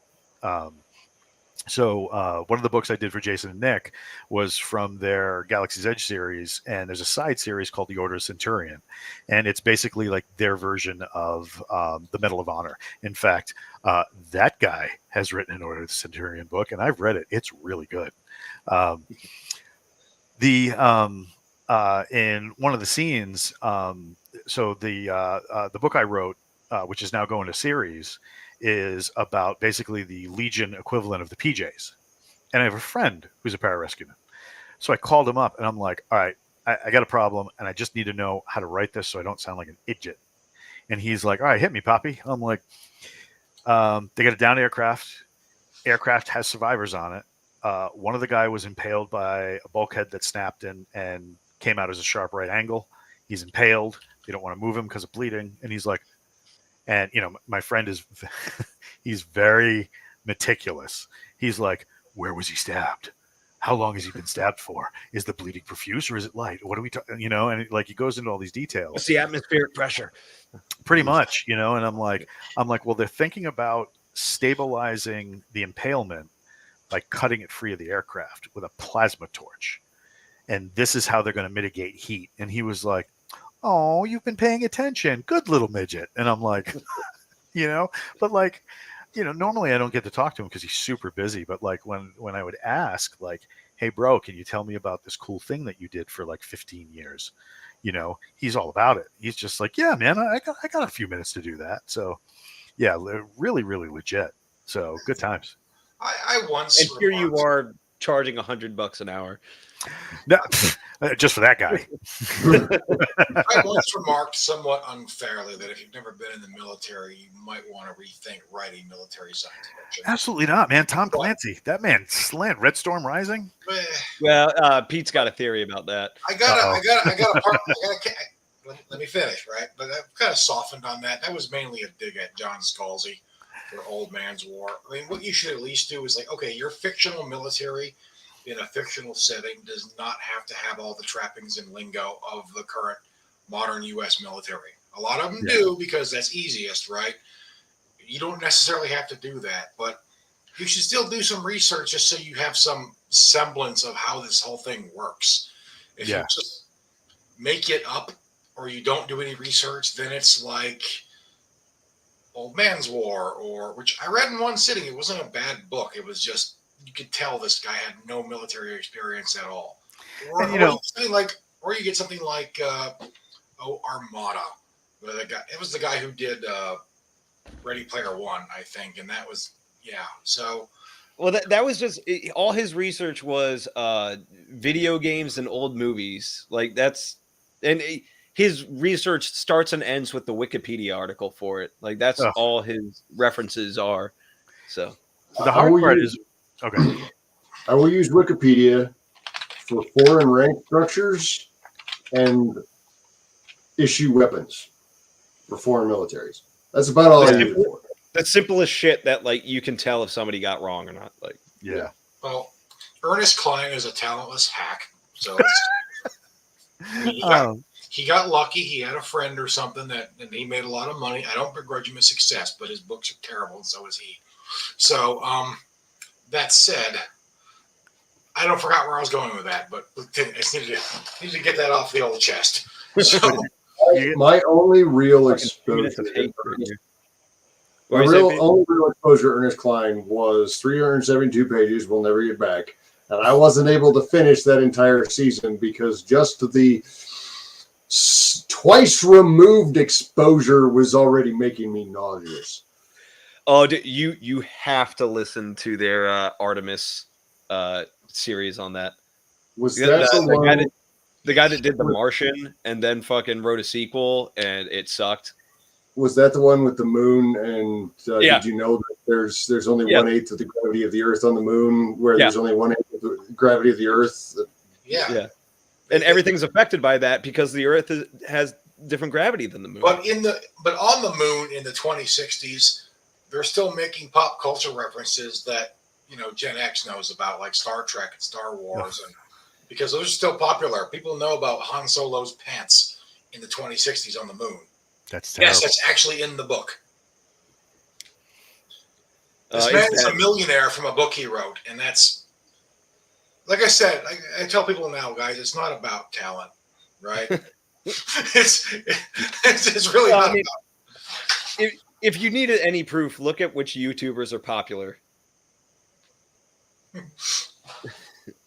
It's true. And I'm not begrudging their success. We have said from the from the start, we are not trying to be successful on YouTube. That's why we only do this thing like once a month. And we don't worry about monetization or any of that shit. Yeah, you'll never make the algorithm doing a stream once a month. That's okay. This is just for fun for us and for our small diehards here. But I'm saying we at least put in more effort than just taking somebody else's TikTok video, showing it to you while we do like weird reaction faces in the background for the entire thing. It's true. Oh no, he didn't. It's like it's true. And at the end of the day, I mean, if all you can do is, all you can do is aim at something somebody else is doing, and be like, right? I mean, you're just basically, just like a poor man's film critic, or like a sports announcer or something like that. Have you seen the film critic industry? They're all poor men. Oh yeah, Zuzka and Bat Boy are having a spat. Let's talk about this internet drama. I can't be bothered. Yeah, most of the time it's just like, have you seen the reaction video to? No, no, I'm not watching that. I have things to do. I would pay money to see you guys do weird reaction videos. Every video we do is a weird reaction. I mean, for the ones you're thinking of, EP, I don't think you have that kind of money.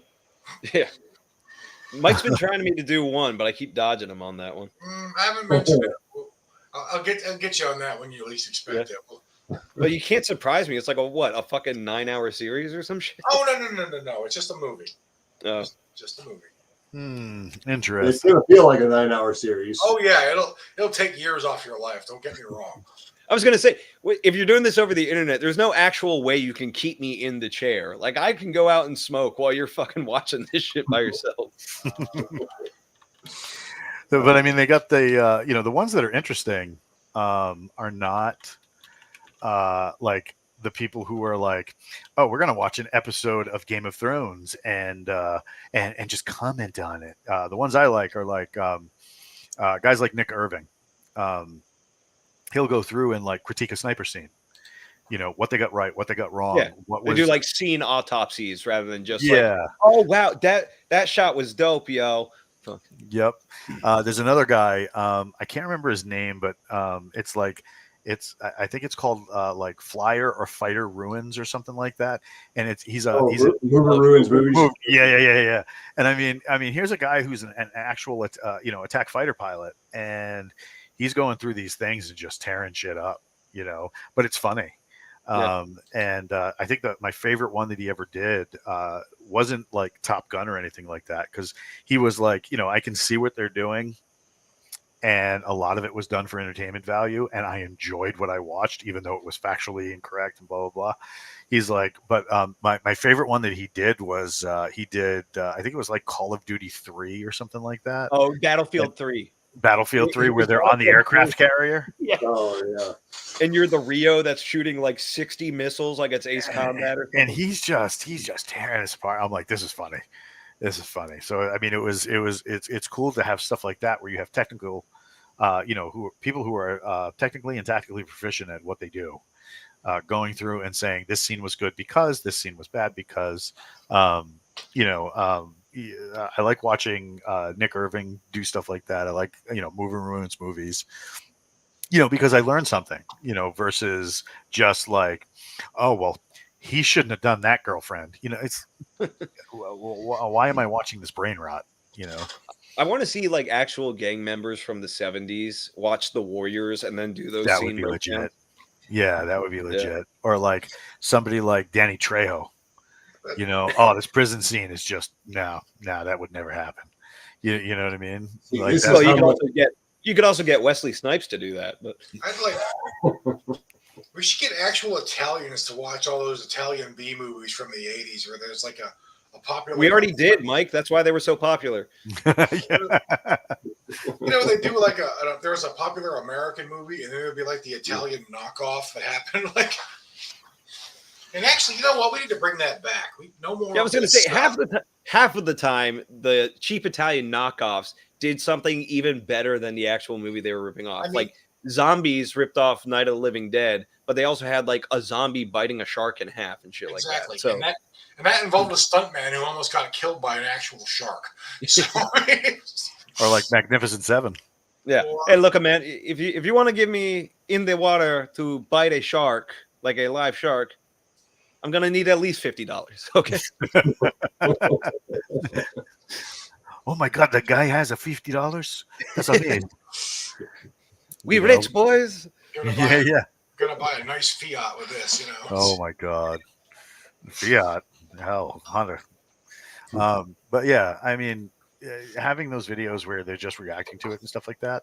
The ones I really enjoy are like book reviews where they give me almost like an AAR, right? They give me 3 things they enjoyed, 3 things they didn't, and why they would recommend it to somebody. That is like the absolute best, because as not even as an author, but like somebody who likes to read, having something like a video where I can watch something in 3 minutes and tell whether or not I'm going to enjoy the book or not, and the problem is, you guys were talking about monetization earlier. Yep. You get these guys that, yep, it has to be a certain number of thing long. And it's like, well, here's the problem that we're having today. See, the problem that we're having today, just like the problems of yesterday and other problems. And you're like, dude, tell me what it is. Don't make me fast forward this shit, because you're not gonna get the view for it or whatever, And it's like, but having like somebody who does a really solid, good book review that I can pick up a book and be like, yeah, now we're talking. That's legit. I mean, the problem with that though is that YouTube, by putting the 10-minute minimum for proper ad revenue, which means that if they can't make money off of ads, they're not going to put it in the algorithm and all that shit. It's turned into like the recipe thing. Yeah. Where if you go online and look up a recipe, the recipe is like half a page, and it's after 80,000 words of like their life story about how much they appreciate fucking cannoli or whatever. And like, I was just thinking, tutte Wow. bene, signore. The Italians are thinking about cannoli. Oh my Oh, god. molto bene. Cannoli. Right? Yeah. I mean, just like yeah. Nana used to make. And it's like, and that algorithm is kind of ruined. It's part of what has ruined search engines anymore. Like you want to look up how to do something. Like this could be like 3 paragraphs and 2 pictures, but no, you need to watch a 15-minute video. Like I don't want to watch a 15-minute video. Just give me a couple of pictures so I know what I'm doing. You know? I want a 3-minute video on how to change my oil filter. Now there are And some then things a that the 10-minute videos video. are very helpful for, but I noticed that a lot of video tutorials, it could have been an email. You know, this video could have been like 2 paragraphs. Oh God. Then people actually have to read. Evil Penguin in the comments is saying, recipes can't be copyrighted, but stories about recipes can. Therefore, Yeah. So Add to I've the heard recipe. that theory before. That's not a new theory. My problem is I don't actually believe that, because you can just immediately copy and paste the recipe at the bottom and skip all that shit and then post it on your website and all that. Nobody's going to the page for the story. What I think is the reason that they're doing this is because these websites aren't going to pay people for just a recipe. They're going to pay them for a word count so that they can put more ad space on the web page. And I think that feeds into the people who write these long ass 10,000 word stories, is because it's their vanity. And it's like, hey, it's your turn to just fucking listen to yourself type. Like, go for it. So Yeah, I don't know, man. Stuff like that, I'm just like, I don't have time for that. That's all you guys, just like I don't know what is up with FaceSpace. So like I jump on FaceSpace now only when I'm taking a dump, because I feel like that's the proper place for it, and it's like shit posting for a reason, okay? Right. I mean, but like, I'll go in there and I'll check, the different groups for Galaxy's Edge, or I'll check this or I'll check that. And as I'm scrolling through, they got this like 3 or like 3 panel section divider that has like quick videos, and it's always some hood rat shaking her ass or something like that. And you're just sitting there like, my feed is authors, my family, which could account for the rat shit, right? and like martial arts stuff. Why is this? Why am I being like? Why is this coming to me? And it's like, because they're the people that paid for it to get, spread further on Facebook. But like, the things I really enjoy is like, and to give Facebook credit, there have been some times in my life where Facebook has marketed correctly to me. Like, for example, Galaxy's Edge. That's a huge one that I never would have discovered if it wasn't for, trying to talk to my Uncle Gino in Italy, on Facebook. How do you do the face of space again? I can't figure it out. Right. But like, I caught one of their ads on Facebook in 2016, 2017. Another one, there's a young gentleman. Oh God, it's something geographic. I can't remember what it is anymore, but it's a young kid who's very interested in zoology, and he does these short videos on different animals, but he is funny as hell. Right. And he's like, is this where the honey badger shit came from? Yeah. When he talks about like orcas, like Randall or whatever his name was. Yeah. And he's just he's very well spoken. He's entertaining. He's fun. Like when he calls a killer whale a homicidal dolphin Oreo, right? Stuff like that. You pick up. You hear. You hear.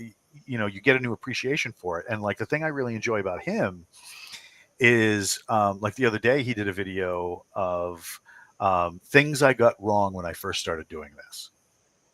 How honest is that? How fantastic is that? So not only does he have amazing delivery, he's got an amazing presence on the mic, even though he's just sitting there holding this stupid little lapel mic and talking into it.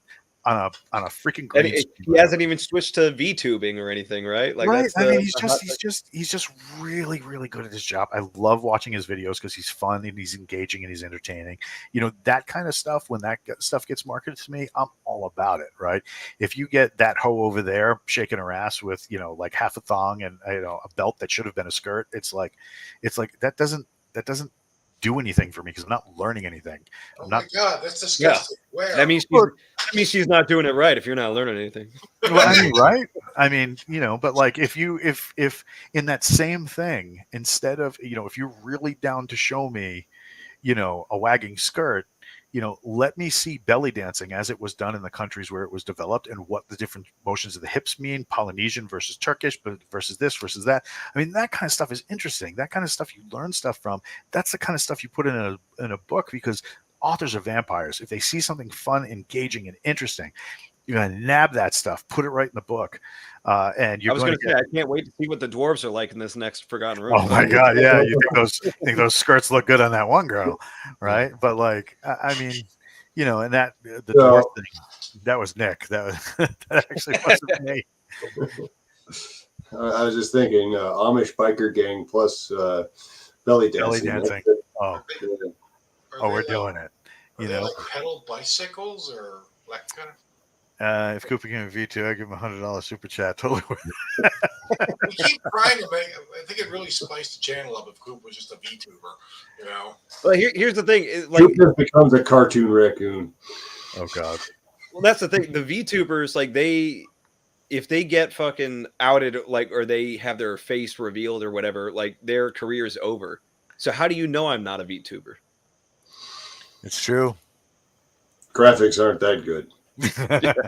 No, not here. Just like elsewhere on the internet. I think that'd be less of a phenomenon if it turned out that like a lot of the like the anime girl VTubers weren't actually dudes. You know Yeah, I mean, like, I think that's the running joke, isn't it? Is that What's they're all dudes with a voice change or anything? Like, there's a reason that VTubers and AI came up kind of at the same time. But like, we'll just say this is the VTube and you're actually a raccoon. You know, you're Three raccoons in a coat. It's just a really complicated coat. He's a raccoon in a $30,000 mocap suit. Is what it is. So seeing as I got some hard chargers here, you know, and you know, we're just chewing the fat. What's one of the one thing like that you guys are like working on now, as far as like, you know, hey, I'm trying to improve my, like me personally, I'm trying to improve my left-handed aim with a pistol because I'm not left-handed. This right? is our stream. We ask the questions here. What, dude? Don't make me find your address so that we can have this conversation in person. Right. Mike's working on belly dancing. So yeah. So Well, what things are you guys working on now that are ending up in some of your books? Stump the panel. Yeah, I'm not sure anything that I'm doing here right now is really translating to zero-G infantry combat. Right on.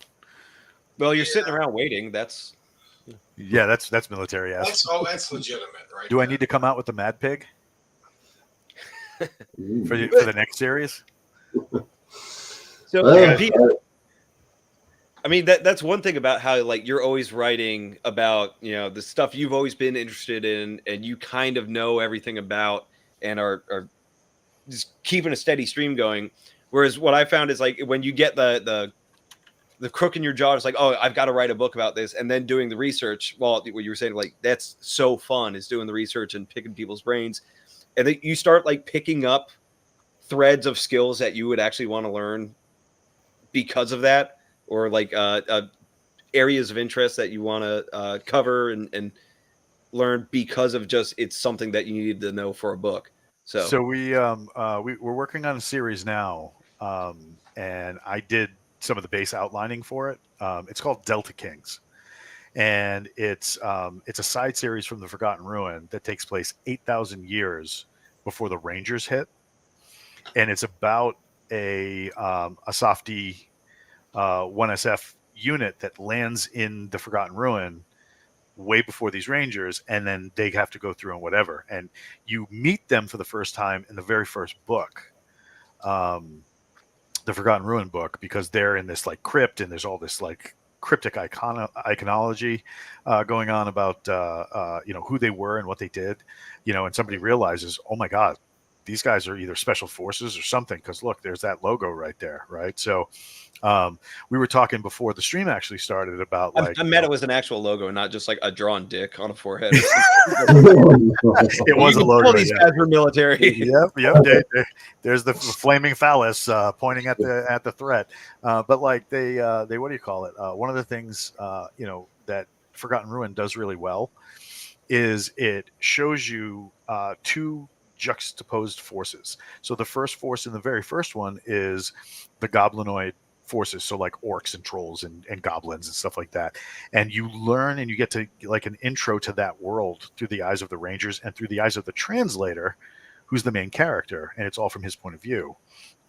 And then as a side gig, he also is now learning this Ranger culture, so you actually get two separate worlds that are at odds with each other. This horde-like force trying to kill them, and these very Spartan-like soldiers from the modern era.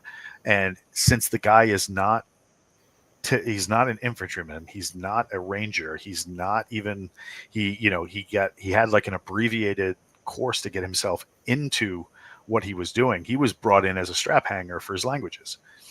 So now he has to learn what it means to be a ranger and learn about his enemy, the orcs. And it's kind of a neat way to take things in. And in the new series, what do you call it? The main character is a commo specialist that is part of the support battalion for the Delta operators. So you get to learn about the Delta units from his eyes, as well as the enemies that they face, as that point of view character. And like, man, I know way more about radios now than I did when I was in. And like my first security clearance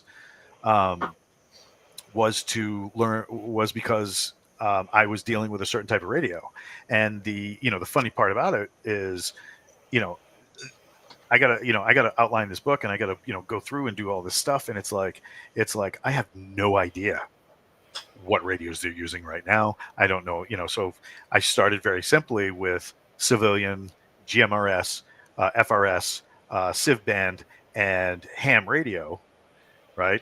Got every bit of knowledge, every scrap of what I could to learn about that. And then I transitioned. Okay, well, it's funny because, all this prepper communities, they're using the old AN PRC 152s that, are only like, would they start using those in 2012, 2015, somewhere around there?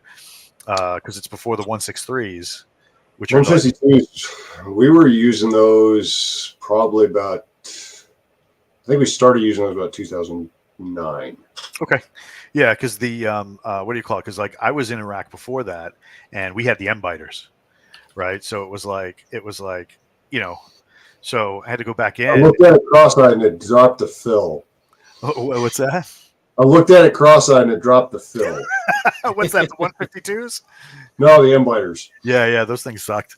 But like, I have no idea about the modern radios and how they work and stuff like that. So like, I had to learn about it from the ground up, and now I'm chasing like all the civilian side because I found it interesting. I really enjoyed communications when I was a soldier back in the day, and now getting access to it and having to write for it for Forgotten Ruin and learn all this stuff so I can advise my bosses like, yeah, they're not going to use that radio. Well, I can't use a Prick 77. No, the Prick 77, that's museum quality shit.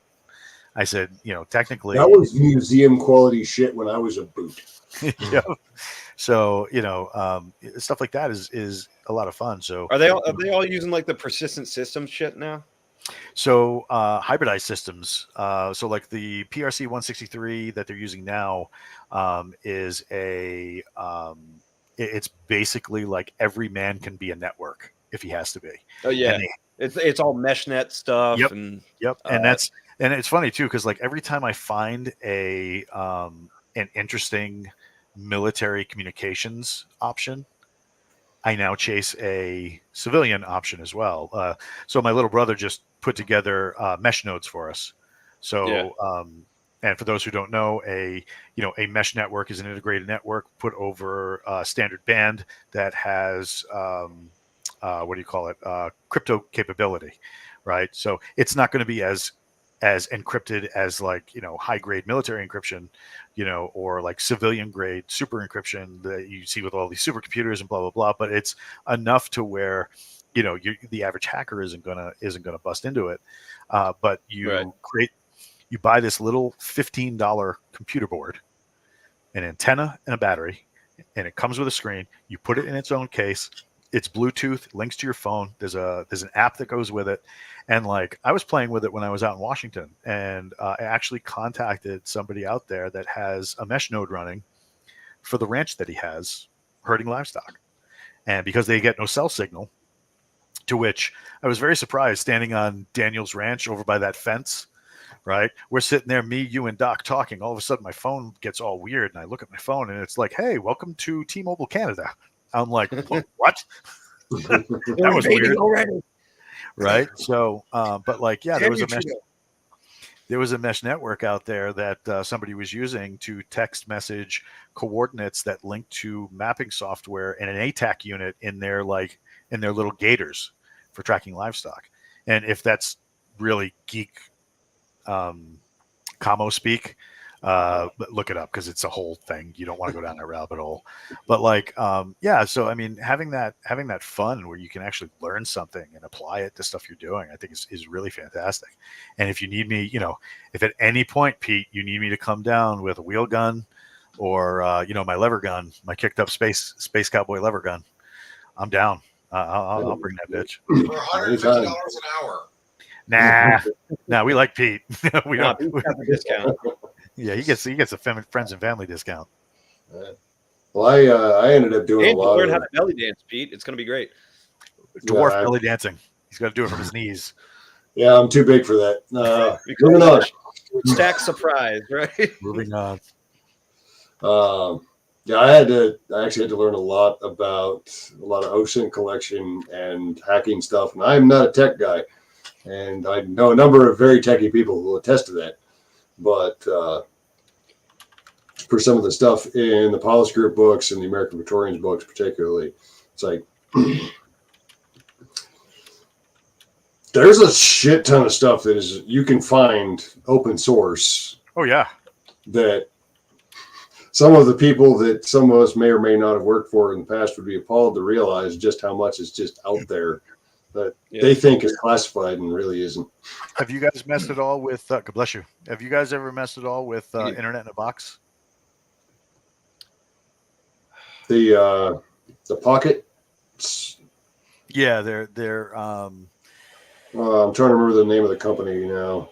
So this one company decided to help school kids in Africa without internet connections, high radio frequency, anything. Like there was no signals coming into some of these remote places. DARPA. So this company decided to create snapshots of the internet using very complex algorithms to sort it all. It's Mandela's Library of Alexandria. It's stuff. Yeah. That's one of them. Right. And basically you download it onto a drive and use that drive as a part of a hub that anybody can access.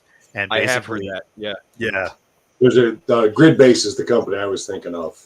Yeah. They call it the Pocket, and it's a little bit less expansive than what it sounds like you're talking about, but it's a module like this big.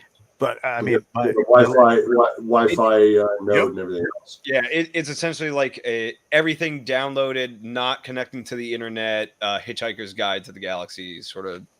Basically, yeah.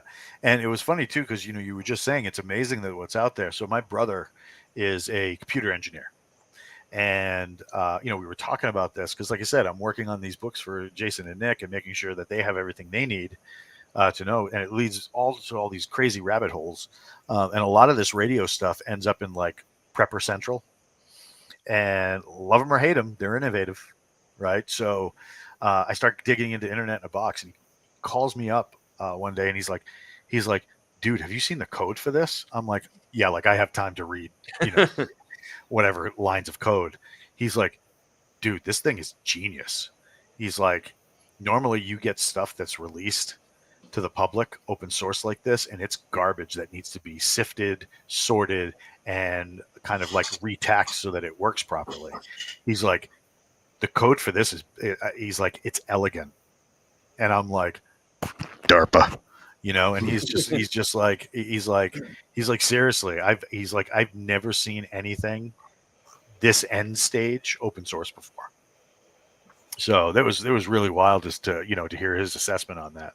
But once again, came from doing research on a book series to make sure it all lined up.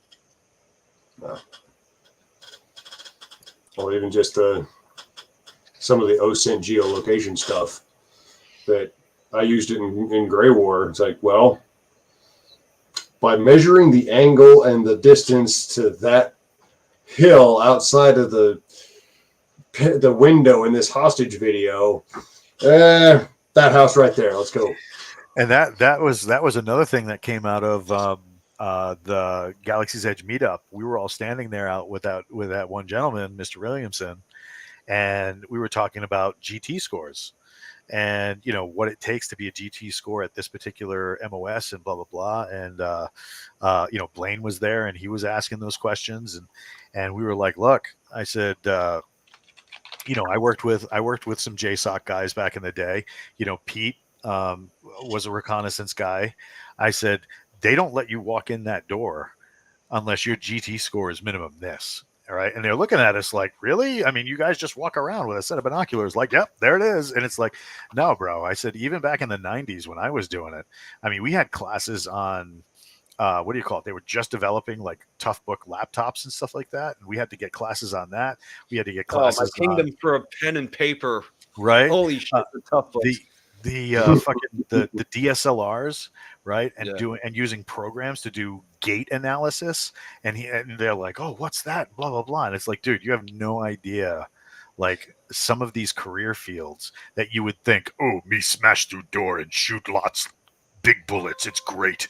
You know, it's not like that. Like a lot of times these guys, you know, like in your profession and some of the stuff I did, and you know, guys like Doc. I mean, you need a GT score. You needed to be a smart, you know, a smart kind of predator, because the people you were chasing were smart, and the tech that they were going to imply to beat their intelligence, you needed to be smart to operate. So I mean, yeah, it was pretty wild to see all that stuff and how it progressed. But the best part about it was Pete sitting there and he's like, yeah, I have that on my phone. I was like, holy crap, that's legit. And, you know, you just see all these other authors who don't really deal with this stuff, like their jaws drop. And Pete's like, yeah, you know, it's just at my phone.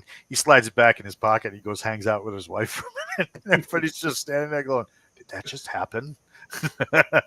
that was some evil pretext there, bro. That was legit. The nerd sometimes. Oh, he fucking like crazy. It was great. Oh my god.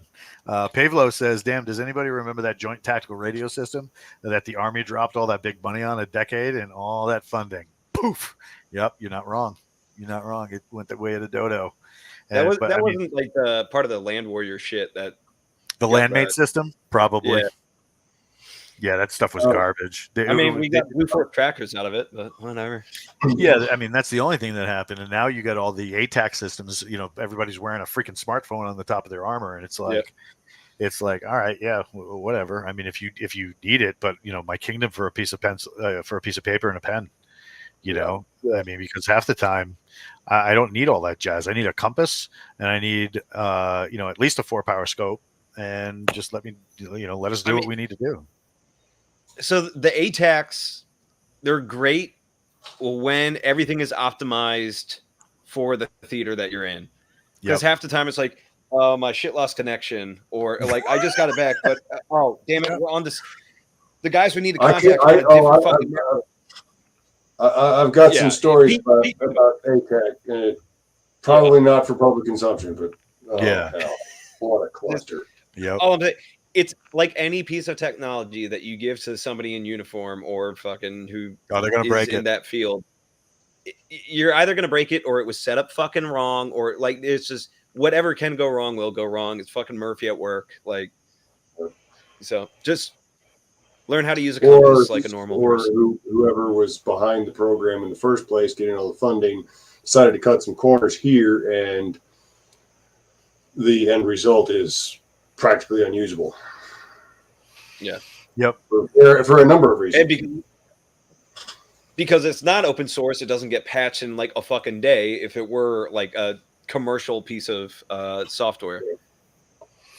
We got a couple cool things in the chat. Pavlo John is saying it was all part of the future combat system. So yeah, FCS. Yeah. But I think the coolest thing in there is Knight of Barsoom saying the real question is, can you run Doom on it? And you give a soldier 15 minutes and a screwdriver, he'll run Doom on anything. No. I'm pretty sure they've run Doom on like pregnancy tests. Like you can run Doom on fucking anything. You can run Doom on a potato. Oh my god, yeah. I think somebody has actually done that. Did somebody actually do that? Yeah. Now, I hooked up a Raspberry Pi or something up to a potato for a potato battery and ran Doom on a potato. And it's funny too, because like that stuff is making a comeback because like somebody decided to chase the license for Games Workshop, and they did a Warhammer 40,000 mod of old Doom called Bolt Gun. Yeah, Bolt Gun. Yeah, buy it for like $14, and I heard it's hysterical. The only downside is it's not multiplayer because that game would have sold a gazillion dollars if it had a multiplayer on it. Fellas, I mean, Pete, you played it. Like, how was it? I haven't played it yet. I've played it a little bit. It's got some serious flaws to it. Right on, guys. The gun plays fun. The level design is garbage. We are at the 2-hour mark. Nice. I'm gonna dip out. I gotta get probably a good place for me too. I'm dying here. You got but don't let me keep you. Right? You guys have fun. But no, I guess. No, but we need to log off to make sure that you die. Like this. we're here for you, Mike. As soon as Mike only exists on the screen. As soon as he's gone, that's it. We go full Canadian. Just that. Figment of your imagination, basically. This is why we can't have nice things. I mean, Coop has never seen me in person. He doesn't even know I'm real. Yeah, but I can attest Pete's real. I can actually attest that Mike's real too. Yeah, I got my dog from Pete. So. Oh, nice. We drove 900 miles to Montana to adopt a dog. So. Nice. Just as a side note, I have a really great German Shepherd that's slightly used. You can totally drive to Montana to bring it to you. Well, I was gonna say you should tell Coop about his new dog. Yeah, he needs a dog. Yeah. But friends, it's been fun. Hey, be good. See you guys next month. Have a good night, everybody.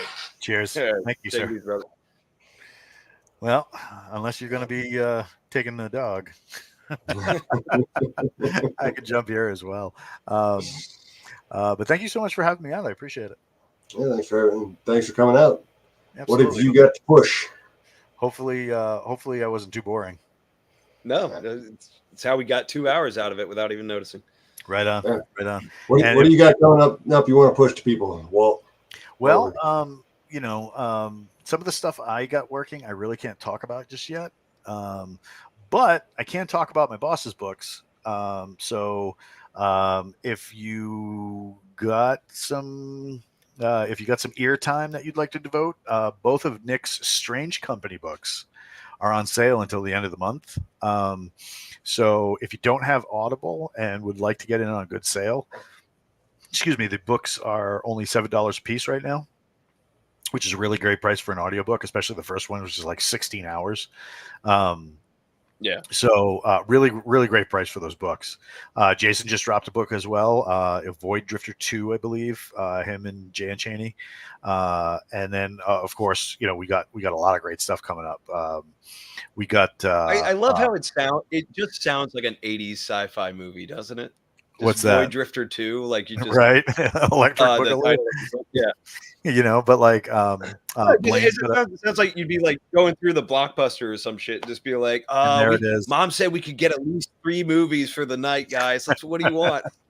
I think that's the plan. You know, service that 1980s net Blockbuster hit, and see if you can rip it off. But we have Blaine's next book in Land and Sea series is coming out. Nick just dropped into he's working Strange Company 3. They got Galaxy's Edge season 3 book 2 coming out. And if you haven't checked out season 3 book 1, it is freaking legit. They did a really, really great job. And we got Rockstar artist. You've probably seen him all over Instagram, Facebook. He goes by Coffee and Perspective. The gentleman's name is actually Mark, and he's phenomenal. The covers he just dropped for one of our upcoming books. I mean, I was just standing there going, staring at the screen like, wow, that's pretty. I really don't want to move in case this is a mirage. Mhm. But like, yeah, so we got a lot of cool stuff coming up. There's some projects that we can't talk about yet because they're kind of in process. So, we don't want to jump the shark on that. But yeah, like I said, I appreciate you guys having me out, and I seriously hope we're at least moderately entertaining. Hopefully my love of rocket propelled sets of teeth didn't thoroughly bore people. And of course had to get every podcast I'm on, I have to show off my dog because dog. Yeah. Oh yeah. I All don't right. think anybody's upset about that. Right. No. All right, folks. So we will see y'all sometime next month.